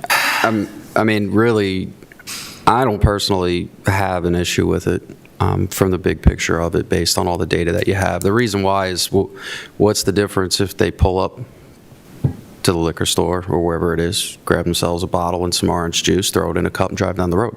If they want to do it, they're going to do it. That's point blank. It's about education and intervention at that point. So, if you have a process that's in place that is going to be case by case, however it is, licensing, the Alcohol Beverage Board has always made solid and sound decisions and has a good enforcement program. So I think that ultimately, I trust your judgment in how this rolls out. I don't see the difference. It's been successful. Have there been any catastrophes that you've had dealing with this? Aware of. Not that you're aware of, okay. And, I mean, so if there hasn't been any catastrophes, I don't know why I wouldn't sit here and say just put a prohibition on it. There's been a few practices that would definitely be curbed under this bill. Right. Well, I mean, that's all about what you're going to do and what you're going to put in place as a board. So, I mean, I just don't. The legislation, frankly, only gives the board the ability to limit the size or amount of alcohol per order. It has to be with a meal. Okay, now, like my chairman has said, what defines a prepared meal? There's really a vague definition of prepared meal. We get into the weeds with hot dogs and pizza. Yeah. Is pizza That's a meal for some people. Pizza and a salad, that's a meal. But what concerns me is, I know bartenders or people who serve alcohol have I think it's called TAMs or some kind of training. Yes. So they can identify someone who's had too much to drink and they don't serve that person. This way you wouldn't have that ability to find out if someone's showing up inebriated or in some state of mind that maybe they had a few on the way over and now they got to pick up the... Which is already paid for 9 times out of 10, right? Yeah, and because there is concerns there. Because again, there's no control that the person picking it up is someone looking at them saying, you've had too much to drink. Well, that's part of the concerns statewide on enforcement. Delivery-wise, you have a delivery person, the statute states they have to be 21, they have to be alcohol awareness certified. But in the reality of life, when you go to somebody's door with food that they have already paid for, and even if we put in, the board puts in as part of the requirements that they have to keep a logbook, that they check the ID and, the driver's license number or something along those lines. Even then, it becomes very hard sometimes for employees to say, oh, I can't give you your alcohol because you appear to be intoxicated. Right. And who's going, how do we even enforce something like that? You can't even do tell me, do liquor stores have that same requirement that if someone walks in, it's obviously look like they've had too much to drink that you shouldn't? They're not supposed to sell any This one's a little tough then, because you have no way of knowing if... It is very difficult. That's tough. Right. It's very difficult. And it's difficult even without this bill. I mean, like you just said, liquor stores go through that every day. Every day they have to decide whether they're going to make a sale or not. Yeah. So, it does present a challenge. So question on the legislation. This is proposed or was approved in order to provide economic recovery for these organizations. Is there a time limit on how long this will be extended? It is under a two-year sunset clause. There's a lot of documentation and research data that is supposed to be provided to the legislature 6 months prior to the end of that sunset clause. We're not quite sure how we're going to get that documentation because it's asking for 2020, 2021, and 2022. Well, 2020 is is gone. Right. Nobody knew they had to, so I don't know what they're going to require, and they still haven't laid out what they're going to require. 2021 is halfway through, so even if this board adopts it, we're going to have to figure out, okay, what kind of additional information is even needed that I'm going to need to request from my licensees in order to help the health department and the Alcohol Tobacco Commission with this data. Right. But I mean, will they card people when they pull up to get the food? They should be. They should be. 2 jurisdictions during 2021. 2020 did have the means to do a secret shopper program, and the results were not positive, not really great. 40% failed to card. And they had a few businesses that were actually putting the takeout in bags on a table and the customer People just just went come in in and and pick it grabbed. up and go. Yeah, so, Yeah. so there are those concerns. You know, it was a crazy year, so it's hard to say what happened, what didn't happen. I think for the most part, our businesses did the best they could.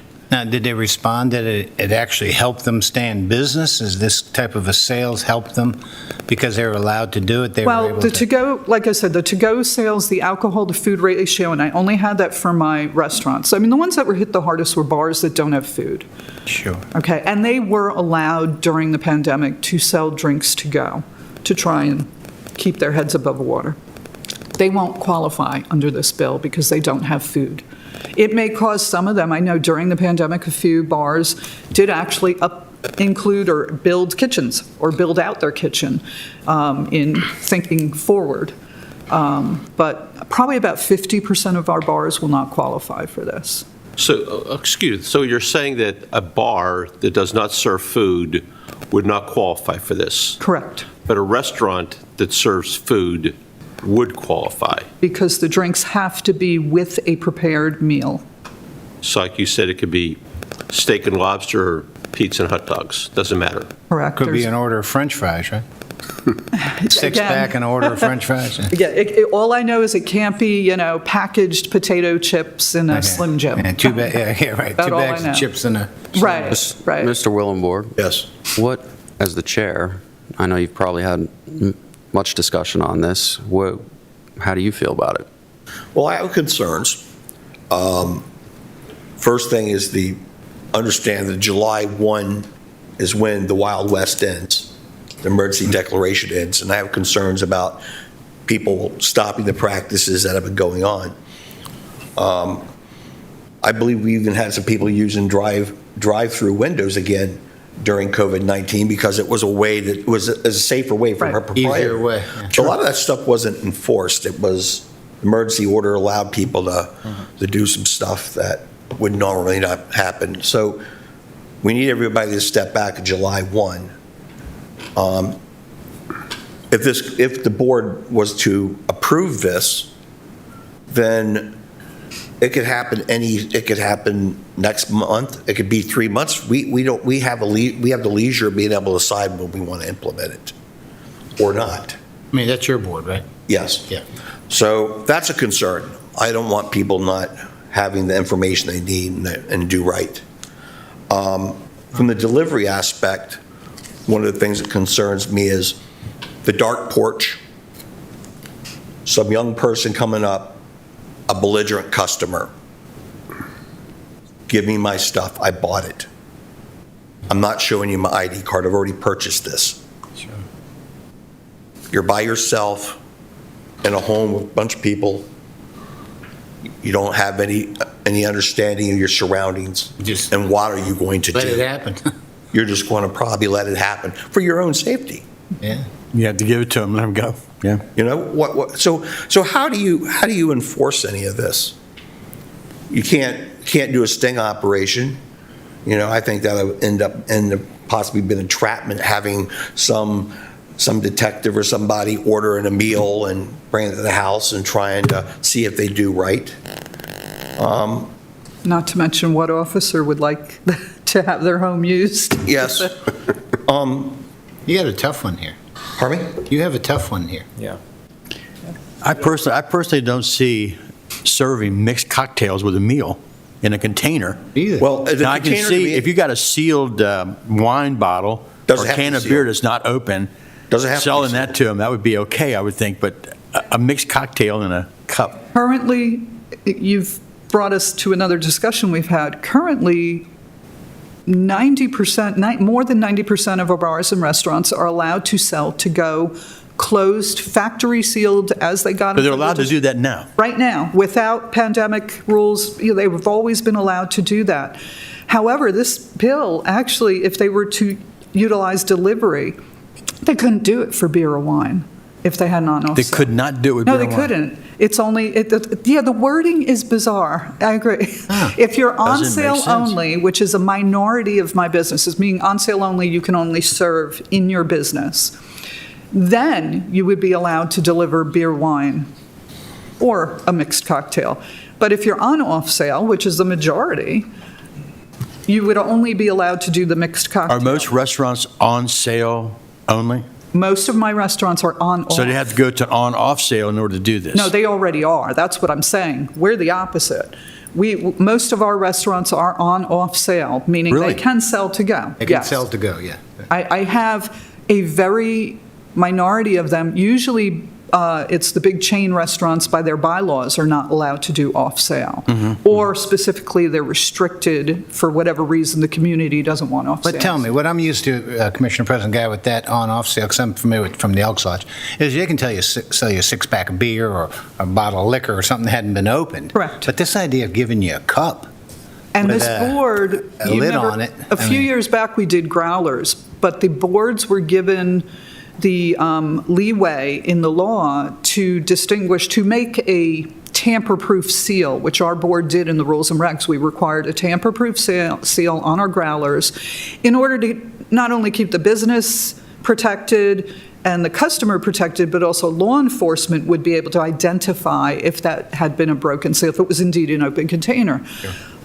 This legislation names the type of containers, so it's out of the board's hand to go any further with restricting the container itself or how it's sealed. Which means it could be a plastic cup With a lid. with a plastic lid. The only thing it can't have Is a straw. is a straw hole. You can't have holes for a straw. Yes. You can't have holes But for a there's straw. nothing that prevents you from popping it Taking it open off and and taking it just- and snapping it shut. And if there was a car accident, because it's open, it's that way, it could be spilled all over the car. The person could have not drank at all. So And it couldn't be incriminating. It could be incriminating, yes. Well, the question I would have then, and I'm glad the Sheriff's Department is still here, is I don't believe they repealed driver consuming or possessing open alcohol container, right? So if there was a deputy happened to stop them, regardless of this law, where would it put them? You know, while I personally don't see the difference of somebody getting a closed beer that they can open in the cup, I think, you know, it puts you in a predicament where how do you, it's legal under this, but hey, traffic law says it's not. So, Well, how does an officer identify, like you said, a mixed drink, even just because it does in a cup with just a lid, versus a factory sealed bottle of beer that yeah. you can then just, that's a closed container. I can tell you, if you have a mixed drink in your car with a straw in it, 9 out of 10, you're getting that ticket. Obvious, that's right. And among other things that may go with it. But so it puts you in a certain situation for, I guess, our law enforcement as well that adds to that. And the last thing, during this whole pandemic, did we see DUIs go up? They skyrocket? Okay. One of the sheriff's Yeah, officers. that's what I'm. Come on up here. We have plenty of senior officers sitting in the audience.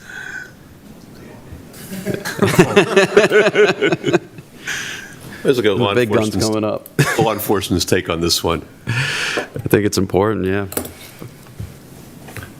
So you wanted to talk more about crisis intervention? Yeah, That's what this has turned out to be, all right. It's a very complicated discussion. Yeah. It really is. And it's just, the on-off premise is not a simple premise. And for us, we get into exactly what Commissioner O'Connor was talking about, is an open container in a car. If a driver is consuming alcoholic beverages and driving, it's illegal. Open container in the public is illegal with some exceptions, by permit or other. So this puts us, or law enforcement, in that situation to have to judge, whether it's a violation of law, either operating or consuming in the public space. And whether it was sold in compliance with our liquor laws. And it would be difficult to do compliance. I mean, we do compliance all the time. That makes that a little bit different. I'm sure somebody will ask me, has there been an example of where this went awry? I can't give you one off the top of my head. I don't know of really any issues that way, but I think Mr. Willenborg captured it correctly.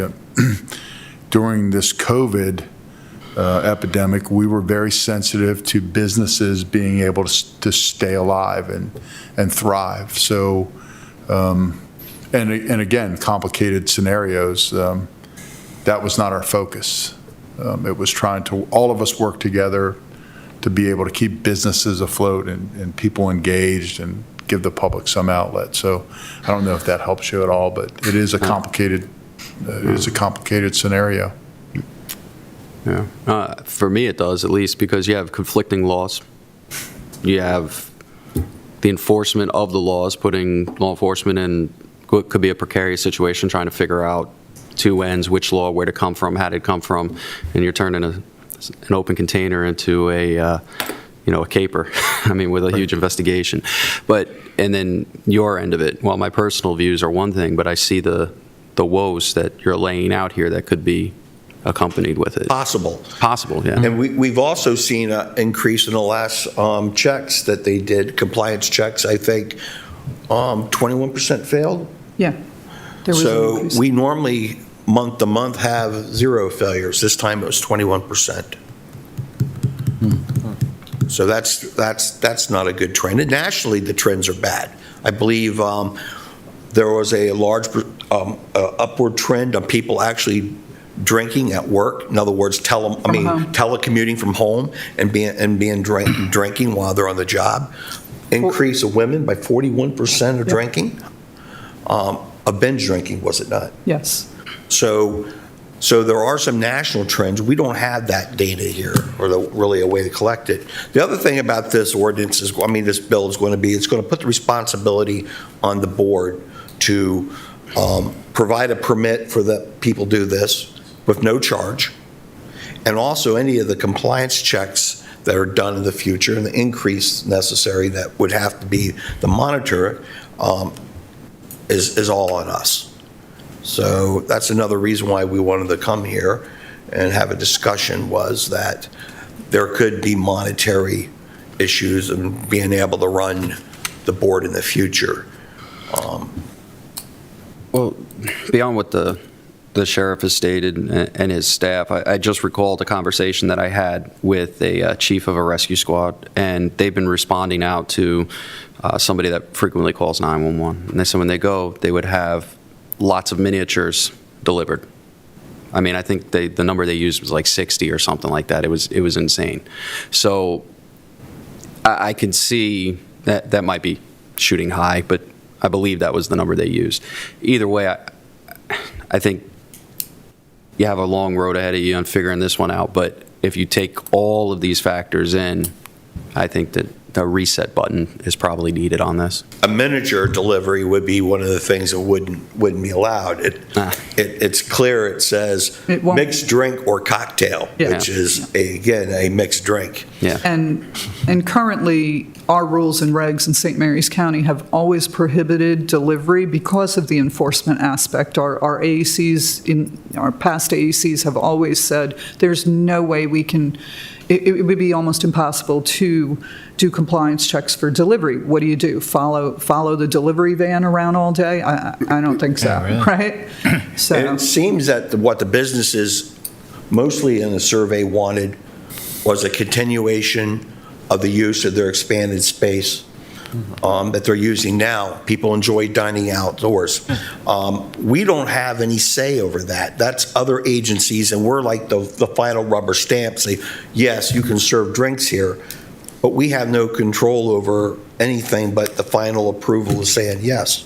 And we have been working with the businesses. Even starting 2 months ago, my inspector was going out. We were looking at the COVID-approved outdoor premises, the ones that we thought could possibly qualify for fire marshal approval and all the safety agency approvals, lug them. So we started them on their applications for that. Thank you, Sheriff. Thank you. So they are moving that way, most of them, and I believe the corporate town of Leonardtown is working on a town plan. So, but it's only fair, I think, for us to also give you some information that we got. You received the letters from the State Beverage Association, but we did have the local beverage association speak, and we had 2 members of that, Mr. David Dent, who stated he supported the adoption. He believed that under the emergency order, most of his peers acted responsibly as far as he knew. He said even though restrictions are being lifted, businesses are still experiencing difficulties, and this would be a good tool for transitioning back to normal for those businesses. He did a lot of to-go food. He knows other businesses did do a lot of to-go drinks only. Of course, that would have to stop. Mr. Curley, who runs the Rex Bar in Leonardtown and has a lot of bar experience behind him, he said he doesn't consider this legislation an experiment, as it's been going on for the last 18 months. He said most of his customers who ordered from him were not looking for, throw me a bucket or 10 rum and cokes. They were looking for signature cocktails that they would get when they could sit down and enjoy, some socialization at his place. And he said there's a before 10 p.m. crowd and an after 10 p.m. crowd. And he said this would be more of his before 10 p.m. crowds. Those people who are still cannot, or are, for a variety of reasons, cannot come and sit down at his establishment yet. And he stated that as far as he, as a bar owner, wouldn't want this to continue past 10 p.m. Now, there is a 11 p.m. deadline stop time on this. You cannot do delivery or curbside after that time. However, he was like, my staff would kill me if I kept it past 10. So, so there are responsible, they're thinking about it too. But I just wanted to put in that there are positive points there too, because I know, we have our concerns, and I think they're legitimate concerns, but I did want to put out. Let me ask just a couple questions. You brought up Leonardtown, we have the outdoor seating, and they've been doing a really nice job of getting the planters out there versus the yellow barrels. Right. Does Leonardtown have its own jurisdiction over this, or do we see the whole county over? Leonardtown has their own jurisdiction over land use and growth management, so they don't get vetted through permits on our So end. my question on these to-go drinks, are we deciding for the town of Leonardtown, or is Leonardtown going to decide for themselves? Yes. Well, our board decides for Leonardtown. Okay, thank you. The second question I have is you just said 11 o'clock. Can you change the time, say to 10? I don't think so. I don't think so. I mean, the law states what it is. It would have to be the business's choice. Okay. It's sort of a contradictory question. I was talking to a person who recently was selling a liquor store, and the new owners wanted to come in and say, we want to stay open until 12 instead of 10. And the property owner said, well, no. The reason I'm not going to let you stay open is because only people show up after 10 o'clock to get alcohol are probably somebody who really doesn't need alcohol after 10 o'clock, but is stopping by to get it anyway. So I'm not going to allow you to stay open past 10. I don't know if liquor stores in the county stay open past 10 o'clock or not. That's a question outside the domain. But as I look at the legislative record on this, it was pretty unanimous at both the Senate and the House that they pushed it through with only 3 no House votes and 1 no Senate vote. So the legislature was very clear on their intent with this one.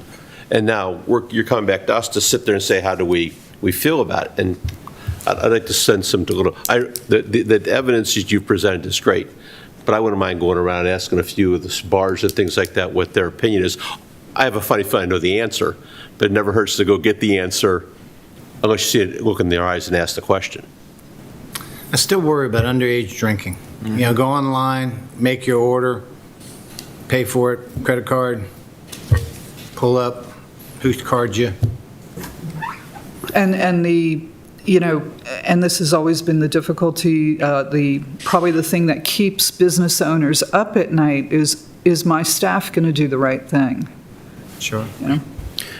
I think ultimately Commissioner Morgan makes a very valid point on the legislature, and that is they've delegated that authority to the Alcohol Beverage Board, that it's your decision, and whatever decision you make, that's what is going to happen to the business. I appreciate the input. and the dialogue on this and having the discussion on it, though. I really do. This board has historically, Mr. Willenborg is new as our chair, relatively new, but this board has historically always, even when they've given the authority to do something where we're not required to ask for the county commissioner's input, we've never wanted to do this. It's your county. Thank you. I would think your bars and restaurants would like this bill because they make a lot of money off of cocktail sales. It's not They like- aren't right now, apparently. Obviously, they haven't really, since the ratio of food to alcohol hasn't changed. It doesn't say that there's been much. And actually, some of these businesses said it wasn't profitable. And then there's going to be us making whatever the requirements are for data that's collected, which adds to cost. Well, I could tell you from last week's phone calls, of the 66 restaurants that we contacted, we made contact with 60. Only 20 did to-go cocktails, and 8 said they would want it to continue. 12 only used it during the time that they could not have any indoor seating, or their indoor seating was so little it really wasn't helping them afloat. Again, out of 49 bars, taking a good hard look at the way they operate, maybe 19 will qualify to fall under this bill because they have food 19 service. out of 49? 19 out of 49. And of them, only 7 did to-go cocktails. So, and there were a lot of, you guys know way too well all the challenges of COVID and trying to get people in and really the big complaint, the big thing that's hurting them now is not having employees. That's the real, what's really hurting them right now is lack of employees, lack of getting help, even with our liquor stores. I kind of wonder if our rise in non-compliance is because we have one person, the owner, running the liquor stores 24/7 and just being dead on their feet. I mean, we see it. Our inspector goes out and he sees them. They're hurting. So, so there were multiple challenges, and people are just ready to be done with COVID, as we all are. Well, make the right decision. Yeah, I don't know. That's why we're here Now- to have this discussion. And the thing is, we have a sunset clause, and I don't know, Commissioner Morgan, if maybe you had any insight on this, but in my weekly meetings with the other jurisdictions, we do believe that some of the sponsors, not the people who pushed the bill and got sponsorship for the bill, actually want to see this continue beyond. Hence the requirement of all this data at 6 months before the next session, the end session, the sunset session of legislation.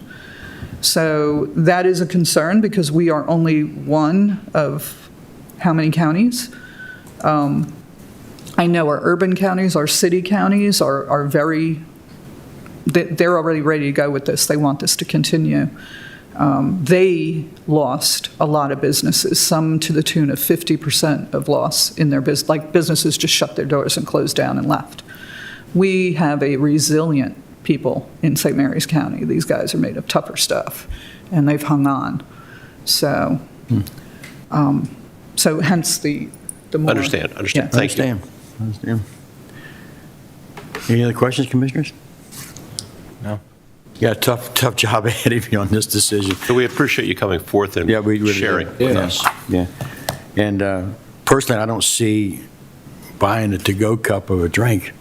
If I want my Woodford Reserve bourbon over ice, by the time I get it home, it's probably going to be half water. You made that same. So I don't know. I don't know. I just can't see myself. I can't see doing that. But I don't know.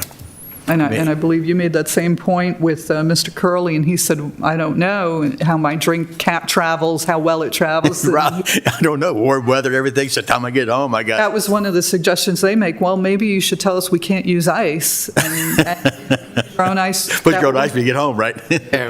And also, these have to be delivered by trained people. Right. There's no third-party delivery. No. Is there the cash Uber and all that. Is there cash involved in this, or is this all credits In regards to purchase, to delivery? that would be up to the business. Well, I would hate to think that we're going to go have a cash delivery system by a driver, like a pizza, for example, and you go somewhere and it's a setup, and I've been delivering drinks and I've got money on me, and I pull into a neighborhood and come to a house and somebody's waiting on the side and I get robbed or mugged or beat up or the car gets stolen, which is all feasible if you ask me. Sure. Guess it depends on the business model. And I mean, even if it was just credit, I mean, if somebody wants to do something like that, if somebody has ill in mind, you know, you could just be doing credit and have no cash on you and still be a victim. That's So, Yeah, true. well, thank you. Any other questions, Commissioners? Anything else? No. No. Thank you very much. Thank Good you. Good luck on your decision-making on this. Thank you. Thank you. Next, Commissioners, we have the Department of Economic Development for the MALF Foundation Fiscal Year 2022 ranking. And I see Kelly Hinkle, the Deputy Director, and Donna Sasser here to present. Good Welcome, morning, ladies. Commissioners. Welcome. I am Kelly Hinkle, Deputy Director with the Department of Economic Development. I'm joined today by Donna Sasser, the Manager for the Ag and Seafood Division within our department. Donna is the department's expert in the subject area of the item that's before you this morning. We are presenting the St. Mary's County's Agriculture Land Preservation Advisory Board's objective ranking of 10 applications that the department has received for funding from the Maryland Agricultural Land Preservation Foundation funds to place permanent conservation easements on farmland in the county. The county has successfully leveraged MALF funds to preserve over 13,000 acres of the 27,000 acres that we currently have under perpetual easements in the county. You have a list of those applications. Again, this is an objective ranking based on the nationally recognized Land Evaluation and Site Assessment System, known as LESA. The applications before you represent an additional 1,200 acres. Happy to answer any questions. Don't we have a goal that we're trying to reach as far as acreage under conservation? Isn't there a number like Our comprehensive 60,000 plan, or? it's 60,000, yes. Okay, I thought I had that number in mind. Yes. How are we doing with that number? Are we getting close to it? Mentioned 27. We're at 27,000 under conservation easement currently. Okay, So so- over halfway there. Oh, under halfway there. Yeah. Now, tell me, I saw here, because I kind of knew that 60,000 acres. I see you have like a number 9 is 335 acres, but a number 2 is 71 acres. I guess my thought process would be that the larger the piece, the better. I mean, we're meeting our goal. And so how's the scoring work? What's the criteria that makes a 71-acre piece more rank higher than a 335-acre piece? In the land evaluation site assessment, there are two parts of it, land evaluation, the other part is site assessment. So part of the score is strictly based on the soils of the property, and so the better the soils for agricultural production, the higher the points that a property may get. That's half of the scoring system. The other half of the scoring system is a set of 9 questions that we go through and answer. So even though this may be only a 70-some acre parcel, 71-acre parcel, if it is adjoining to other property that's already preserved. Oh, so it actually increases the bigger It gets piece. more points for that question. It would have gotten less points for 71 acres is less than the average farm size of a county. That's one of the questions as well. So it would have gotten a few less points where the 335 acres would have gotten the full 10 points. But when you add up all the points for the various questions of do they have a soil conservation plan, that kind of thing, then this is, that goes into the ranking. Just, again, very objectively going down, and nowadays using GIS, we are much better at being able to say how many acres are preserved in the area. Are you within a mile of houses, that kind of thing. the number of houses, we can do a much more objective job in making sure that if you walk in the door and say, well, how did my property rank? We can walk you right through it, and you'll come up with the same number of points that we did. Okay. Now, in trying to meet this 60,000 acre goal, how do we like put something out to potential people who could qualify? I know we've looked at the Mattaponi area and the Huntersville area. We have these two designated areas. Do we put out like letters or something to people who own acreage there and say, your property could qualify for this? Are you interested? Well, each year we do put out a press release through the county and advertise that our deadline to accept applications is May 1st. That gives us the opportunity then to rank the properties. We utilize the Ag Preservation Advisory Board and also then get to the commissioners, so we meet our July 1 deadline to the state. So we do press releases. We normally use the Cooperative Extension newsletter to also put out that information to landowners. And really throughout the year, we answer questions to landowners who call in. I guess when you're allowed 12 and you only had 10, maybe you'd have had 12 if more people knew about it. I'm not saying that's the case. And this is actually the first year, the least amount of applications that we've ever had. And I think COVID, again, had a part of that, because normally there would have been more agriculture winter meetings and events and activities that would have come up where people would have had more discussion about this. But this is the fewest amount of applications that I've ever submitted forward to Maryland Ag Land Preservation. Okay, thank you. Well, the good thing is that it's moving forward. It is and you do moving have applications, and we do provide opportunity. Yes, and then also, I guess you'd say, because we have the robust Rural Legacy Program, that is also offering landowners another option. Rather than the Maryland Ag Land Preservation Program, they may find that Rural Legacy is a better option for them. So based on having two areas for Rural Legacy and those areas having been expanded over time, it does give people more options. Are both programs and credited towards the 60,000 acres we're trying to get? They all assist in the 60,000 acres. The TDR program in the county goes towards those 60,000 acres. And I believe some of the plotted open space land in certain subdivisions go towards that as well. Okay, thank you. But it's also good to recognize that these properties here do not have to be in the rural legacy areas. It can be anywhere in the county. That's correct. Thank you.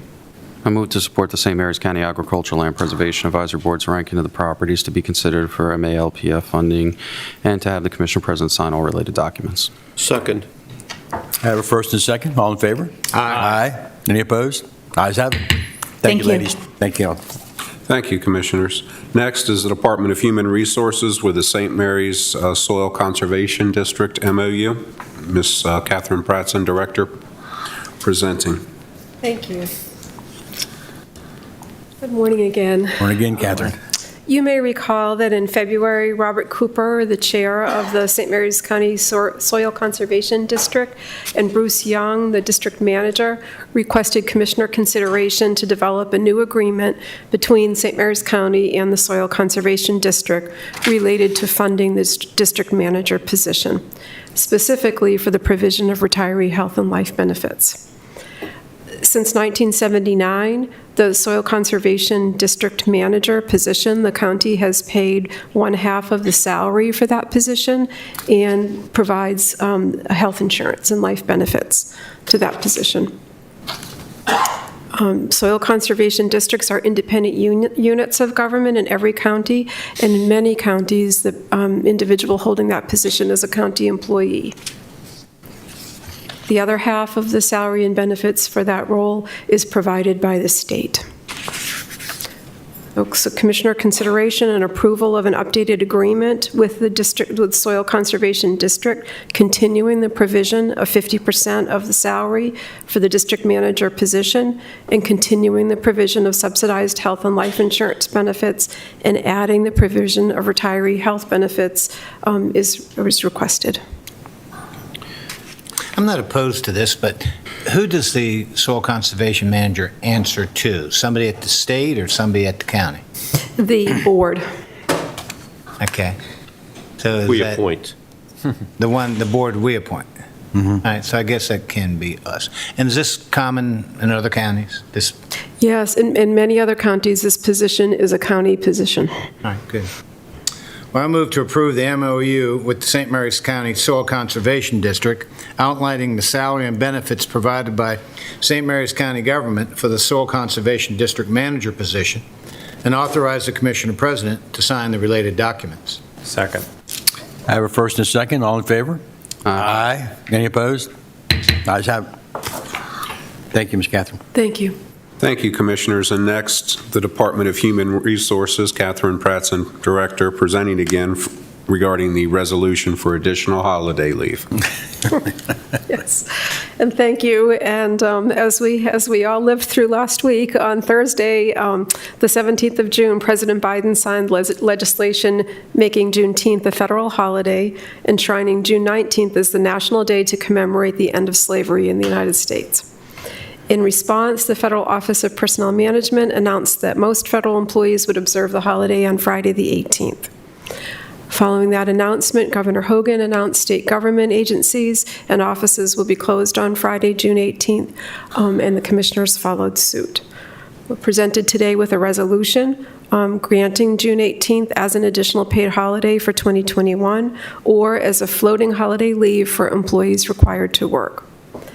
Additionally, floating holiday leave is typically required to be used by the end of the fiscal year, which is June 30. And as employees had no idea that this holiday was going to be presented, the commissioners are asked to provide or allow those hours to be carried into the next fiscal year. That's fair. I move to approve the resolution recognizing Juneteenth as an official holiday, providing county employees with a paid holiday on June 18th, 2021, or floating holiday leave for employees required to work on this date, and to approve the floating holiday hours earned on June 18th, 2021 may be carried into fiscal year 2022. Second. I have a first and a second. All in favor? Aye. Any opposed? Ayes have it. Thank you. Thank you. Thank you. Thank you, Commissioners. Last on the county administrator time is Department of Finance with the American Rescue Grant Spending Plan. Jeanette Cudmore. Mr. President. Let's go to go for talk first. What? Oh, okay. Please go ahead. Good morning, Commissioners. I see. The American Rescue Act funding was approved on March 11, 2021 by the Department of Treasury, and information was released actually on May 10th. On the specifics and frequently asked questions were provided on May 25th. They were also updated this past Thursday on the 17th. The FY22 budget included $11.1 million budget authority with $992,353 already allocated for county and a sheriff nurse, 5 positions in the health department, and scholarships for students at CSM who need additional assistance due to the impact of COVID-19. The amount included in the FY22 budget is half of the allocation based on the county's population. Remaining funds will be received next year. Application was submitted online to the Department of Treasury on June 2nd, and the $11,023,993.50 was received on June 14th. The period of performance for this award begins now and ends on December 31st, 2026. As set forth in the Treasury's implementing regulation, the recipient may use the award funds to cover eligible costs during the period beginning March 3rd, 2021, and funds must be obligated by December 31st, 2024. The obligation means the check was actually cut or the funds were encumbered. There are 7 uses allowed for spending the grant funds: supporting the public health response, addressing the negative economic impacts caused by the public health emergency, serving the hardest hit communities and families, replacing lost public revenue, providing premium pay for essential workers, investing in water and sewer infrastructure, investing in broadband infrastructure. County administrator sent an email out requesting spending plans based on the 7 allowed uses at the end of April. So we were working on this process and trying to collect the items during the budget process. The request spreadsheet represents the responses totaling, we received $69.2 million worth of requests to spend $22.2 million. That was available based on the county's population. Requests were reviewed by the county administrator, human resources director, county attorney, and myself. It was important to be equitable and provide funding to all that had requested funds. County departments will receive $5.1 million. Sheriff's Office will receive $2.1 million. CSM, $540,000, Metcom, $3.3 million, the Fire Department's $1 million, and the Health Department will receive $10 million over the 2 years. Overall, there will be 8 grant FTEs that will be funded for the 2 years. The 2-year spreadsheet identifies how the funds will be allocated by fiscal year in the related use category. FY22 funding was reduced to the actual amount received on June 14, 2021. So, update on the other COVID funding. We've been dealing with this now for over a year, and the Health Department CARES funding has a remaining encumbrance of $30,000 outstanding, and the final invoice is expected to be paid by June 30th. The county CARES was completely spent in May 2021. The original COVID-19 appropriation and fund balance has a remaining balance of $1.9 million unspent. The reason why that money was really still that amount unspent is because the CARES money came in and we used that funding because of the deadline that was originally set this past December. So the funding is available. This funding is available for additional expenditures related to COVID-19 still, such as transitional funding for paramedics and EMTs or other COVID-19 related expense, such as personal protection expense. So you'll see included in the board docs, we've got the one-pager here that shows the recommendations that were reviewed and we're bringing to you today for the 2 years. So on the spreadsheet, it shows $500,000 for the fire departments to be processed through the Emergency Services Department. They'll work with them for each year, totaling $1 million for the 2 years, and that's under the category supporting the public health response. Small business grants, that's representing roughly over the 2 years, $727,025 for any businesses that may need assistance, economic development. Well, you know, currently, you remember all the relief money that was provided and all the grants that were provided with the CARES funding. This is an extension of that, and as they see fit, in any business that may need assistance, they can use those fundings for that. Department of Public Works is an STS office trailer, and that again is under the supporting the health department health response. A building maintenance 2 position, and we have that in there for 2 years. A program manager for stormwater, we have that funding in there for 2 years. And then for the RAC project, a USDA funding kitchen to help with that project, and that's going to be included in the 23 budget. HR has a temporary nurse, $27,938. We felt the need would only be needed for FY22. IT, facility connectivity and broadband telecom towers, $1.5 million in 22 and then $1.5 million in 23. Metcom, $2.6 million for the St. Clement Shores Sewer Base B in 22, and then Wicomico Shores Failing Infrastructure, $720,000 in FY 2023. It was challenging to put the years between the 2 fiscal years, trying to maintain the 11 for each for the Budget Authority. Ms. Cudmore, let me interrupt you for a second. On this Metcom part, I know the Board of Education is getting ready to replace the leaching, drip irrigation, whatever, fields, the drain fields at Town Creek Elementary School. Right. Now, half that property is in the critical areas. It's only 1,181 feet from the shoreline of St. Louis Creek. And my point is that reached out to them instead of spending $161,000 to dig up and put new drain lines in, you know, hooking it up to Metcom would be the way to go, because what it would do is relieve them of any maintenance. You know, if something goes wrong and the toilet's not flushing, they call somebody. They indicated that it was more cost effective for them to install a drain field.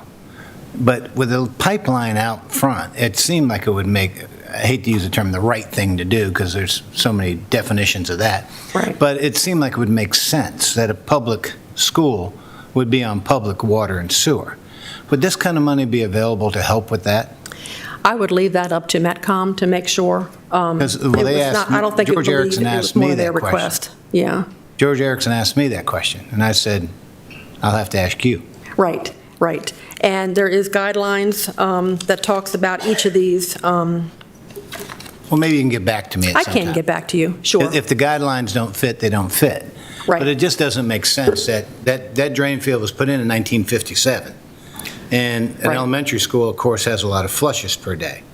So it would make sense you want to treat that effluent versus putting it back into the ground and leaching back into. Right, and I don't believe that was one of the items that, but we can get further information. But it was like almost $9 million, I think, of the request from Metcom.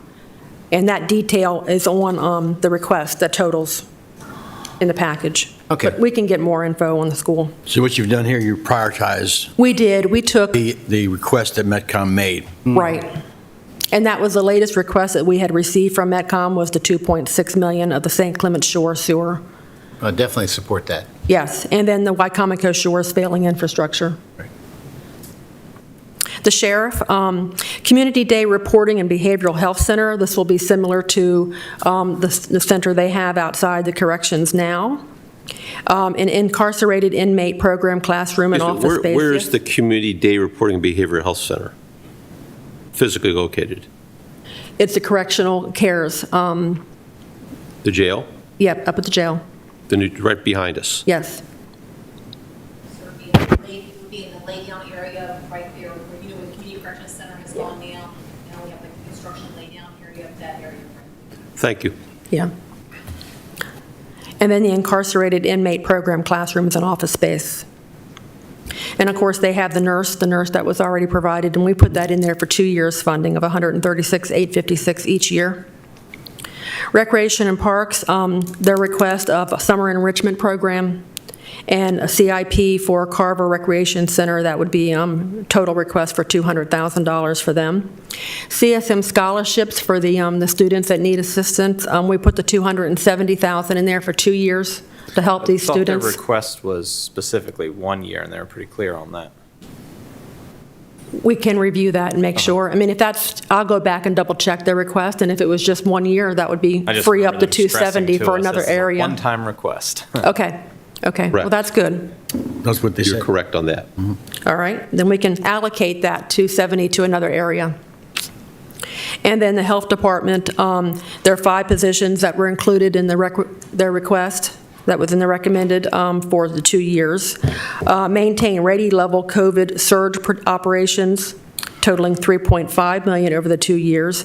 Behavioral Health Hub renovations, Phase 1 and 2, $2.1 million. Is that And the PNC building on Great Mills Road? Yes. I thought they had money for that already. No, Okay. not at this point.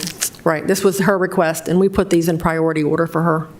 And then Behavioral Health Mobile Crisis Response totaling $3.3 million over the 2 years. So you can see the total amount, and they're all broken out and put into the different categories. I like that you have them broken out so we can see what category it fits in. Well, and then we would also set up, depending on your approval, we would set up the budget for '22. Right now, we pretty much put that into one account in the budget, in the approved budget, and we would have to allocate it, and then work with the agencies and the departments on their spending. Have we discussed any of this with the Board of Education? They're getting a bunch of load money, too. And I see the IT connectivity, there's probably some, because Commissioner Hewitt brought up hooking up Town Creek to the water and sewer system, which is, what, 100, maybe, it can't be 100 yards from Town Creek to the line. Oh, no, it's not far. No, so I wonder if the Board of Ed's willing to be supportive of any of these projects, or are they just saying this is up to us and they're on their own? Right. The Board of Ed, you'll remember when we were here before, they received over $37 million for their American Rescue. 26, they received more than the county. Correct. $26 million, and the coronavirus relief for $11 million. Their funding was truly earmarked for instruction And they had sent over addresses for us to help the underserved students, the connectivity. And, Mr. Kelly had gone back and forth, and they said, sorry, that funding's not available. It's just for instruction. So we were hoping, and I think there's other grants that are out there, that if you remember the bus grant, which, the broadband underserved students funding came later. It was actually approved and came from the Board of Ed. They actually applied for it, and it was a joint project with our IT department, and that came in July. So maybe there'll be some more funding that will come for that kind of a connectivity, or maybe the Board of Ed will look at their funding and see if they can provide some additional funding out of their $37 million. This is my opinion. It's a lot of money to make a decision on today. And I haven't, personally, I haven't vetted a lot of this stuff myself. I've read it. Right. But we get it on Friday and make a decision on Tuesday is rather hard. I would prefer to defer this decision till we have some time, the commissioners as a whole, to look at, there's requirements out here, yet we're making the decision. Right, and my concern is I personally haven't had enough time to review this. I don't agree with some of the stuff. Okay. So I would ask for deferment until we can get together, talk, and go through this versus, just saying, okay, fine. Well, we get 2 weeks off. What's our timeline on trying to identify this and get the money? Well, until the spending plan is approved, the funding won't be able to be spent until you decide what funding or how we're going to go forward with this spending. Or a So portion of if the we spending. come back, right. So if we come back on the 13th, get on the agenda, or another time in July, then at that time, you'll have more time to review it. Yes, there's a lot of stuff. I mean, we've been reviewing this and looking at it, and a lot of information, and there's a lot of reporting requirements just to be able to get the funds. I feel like I now have a security clearance just to go through the federal U.S. Treasury portal. So yes, there's a lot of work involved. This is a lot of money. And yes, we want to make sure we have your blessing on the spending. And there's interim reports. There's an actual report on programmatic and the reporting that's due to the U.S. Treasury on August 31st. There's actually a seminar that I need to register when I leave this meeting for us to learn more about the actual the plan and the reporting properties. And then we'll have to actually, in October, start our quarterly submission to the U.S. Treasury on how we spend the money. So I think we have time. The only thing it does is if we do not approve it or you don't approve the plan today, which is fine, the spending will not start until you approve the plan. That's all. Do we have a timeline that we have to meet in ending this or starting it? No. Okay. No. Does delaying it hurt? I don't believe so. Other Okay, than good. slowing down. I would be more comfortable with the 20th just because there's a lot of large sums of money, and it may be that we need these individual receivers of the money to go ahead and come forward and provide us with presentations on what they're actually going to be spending the money with, like $3.3 million on the mobile crisis. I mean, I know Mr. Walker has not been involved in that conversation to a certain extent, in depth, and that's something that I think emergency services needs to be involved in. So it may be something that we need Dr. Brewster to come back on the 13th and explain what's going on with that. Okay. So I'm good with the 20th. I mean, just because I'd like to hear from these people. And the 13th. I realize it's $11 million. It'd be nice if we could get spent, but I don't want haste makes waste. Yeah. And I don't want to just go down the rabbit trail because you got the money, you got to start spending. This is not Washington. This is St. Mary's County. Exactly. Yeah. No, I appreciate that. Yeah. Yeah, and also give you some time. We took a good shot at it and reviewing it and looking at the request and You've looking done at a the great different. job. You got 69 million requests, you're down to 22. Right, and there was no way to make everybody's Yeah. or meet everybody's request. Well, the thing is, to me, I want to make sure we spend this on as much as possible on infrastructure improvement. Now, if we're going to get into a bunch of FTEs and everything, I want the departments to understand how they're going to fund them in the out years when this funding dries up.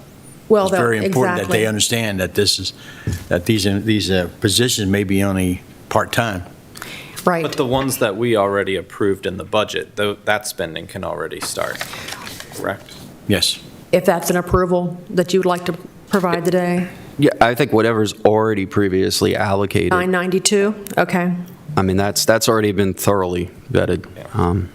Okay, so you plan, we can start that, all right. So I guess Mr. President, you'll probably need a motion on that. So I move to approve the previous allocated amount for immediate disbursement. Ms. Cudmore, what was the total? I'm trying to pull it up, but. Like 992,000. What was that for? I don't even remember. Oh, here it is. I'll read it. $992,353 Right. already allocated for county and sheriff's nurse CSM scholarships and positions in the health department, and defer the decision on the remaining balance for this portion till July 20th, 2021. That sound acceptable to everybody? I'll second it. Got a second? First, a second. Any more discussion? With that said, we defer to July. All those in favor? Aye. Any disapproval? Ayes have it. Thank you. See you Thank on you, the Ms. Cudmore. 20th. Very good presentation. Very good. Thank you, Commissioners, and that ends the County Administrator time. Okay. All right, we'll go right into Commissioner time, and this time we'll start with Commissioner Morgan. Thank you, Mr. President. Not a lot to talk about. I want to first congratulate everyone who got their awards this morning for their response during the COVID epidemic. I think the county acted responsibly and quickly and did our best to work in to ensure the safety of all the citizens we could. And to Dr. Brewster, to Mr. Dietrich, Mr. Walker, and everybody who worked collaboratively on this, congratulations. I want to recognize the Juneteenth holiday. If anybody ever said, can government work quick? Government proved they can work quick when they want to work quick. So congratulations. I'm sorry we weren't invited to the Juneteenth celebration, but congratulations to everybody that did attend. And lastly, back on sports. Last Friday, Blue Crab Stadium, Chopticon, 3A state baseball champions. What a game. It was a lot of fun being up there with everybody. Congratulations to them. And also the 4x100 track team. They won the state championship on Saturday. So with that, I want to say congratulations to them. And with that, I hope you all have a very happy 4th of July. Good. Yeah, definitely. Congratulations to Chopticon Baseball. That was great to see. The 4x100, amazing, doing great things out of St. Mary's County when it comes to sports. I believe that's the second time in the last 6 years they've won the championship. So there's good things with baseball coming right out of there, Chopticon.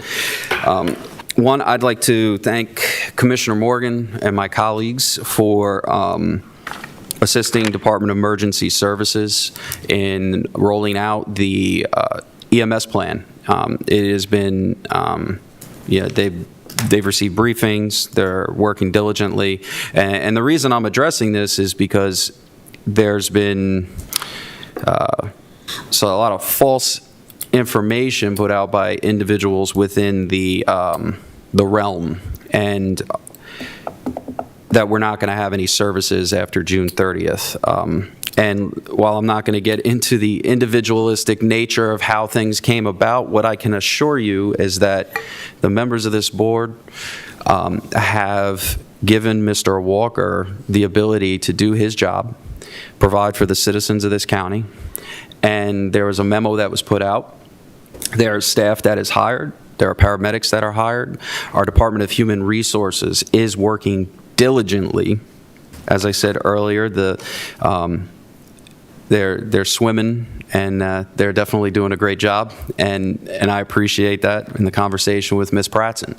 So while we see some of the misinformation that's being put out, I can assure you that come June 30th, there is going to be advanced life support, paramedics, and there's going to be basic life support in this county. It's going to be through a different means. And what I will add to this is that we're not, I know, and I'll speak for me personally, I can't speak for the board, but I can say that we're not going to allow anyone to hold the citizens of this county and or St. Mary's County hostage over any situation. We're going to rise to the occasion. We're going to meet it. And we're going to meet the demands of our citizens and the needs of our citizens. And that's exactly what they're doing. And that's the support that this board has given. So I do thank all of you for that support, Commissioner Morgan for meeting with Emergency Services and seeing the data that was up on the board. It's something that needed to be done. And again, thank you very much. And Mr. Walker and your team, thank you for diligently working on this. I know there's been a lot of long hours that have gone into this, many phone calls, and Dr. Geary. So again, thank you to all of you, Emergency Services, Human Resources, and the entire county team, to include the Office of the County Attorney, for this agreement that we're working on. So thank you. Very good. I hope that everyone had a good Father's Day over the weekend. It was a nice weekend. It was good. I got a little bit of Chaptico chicken for Father's Day. It was great. With a short wait. Better than that. With a short wait. With a short wait. They were jammed. There was a lot of people getting Chaptico chicken over the weekend, and it was good. There's a reason for that. So this morning, we voted to end the state of emergency for the county. That's a big step. It's time, and it's been a long time. Doesn't mean that COVID has gone away or is over, but I want to echo a lot of the comments about the People's Choice Awards that recognize county government and county employees and health department and sheriff's office. It just being able to sit here and see kind of the behind the scenes and watch the teamwork that went on, watch all of the people involved, it was absolutely outstanding, absolutely inspiring to be able to just see, for everyone watching at home, your county government and all of the people who have chosen to work here and support this community worked very hard to try and keep the community as normal as possible, to keep things moving along as best as possible. And they did an outstanding job and did really well together. So thank you to everyone who was recognized this morning. Great work.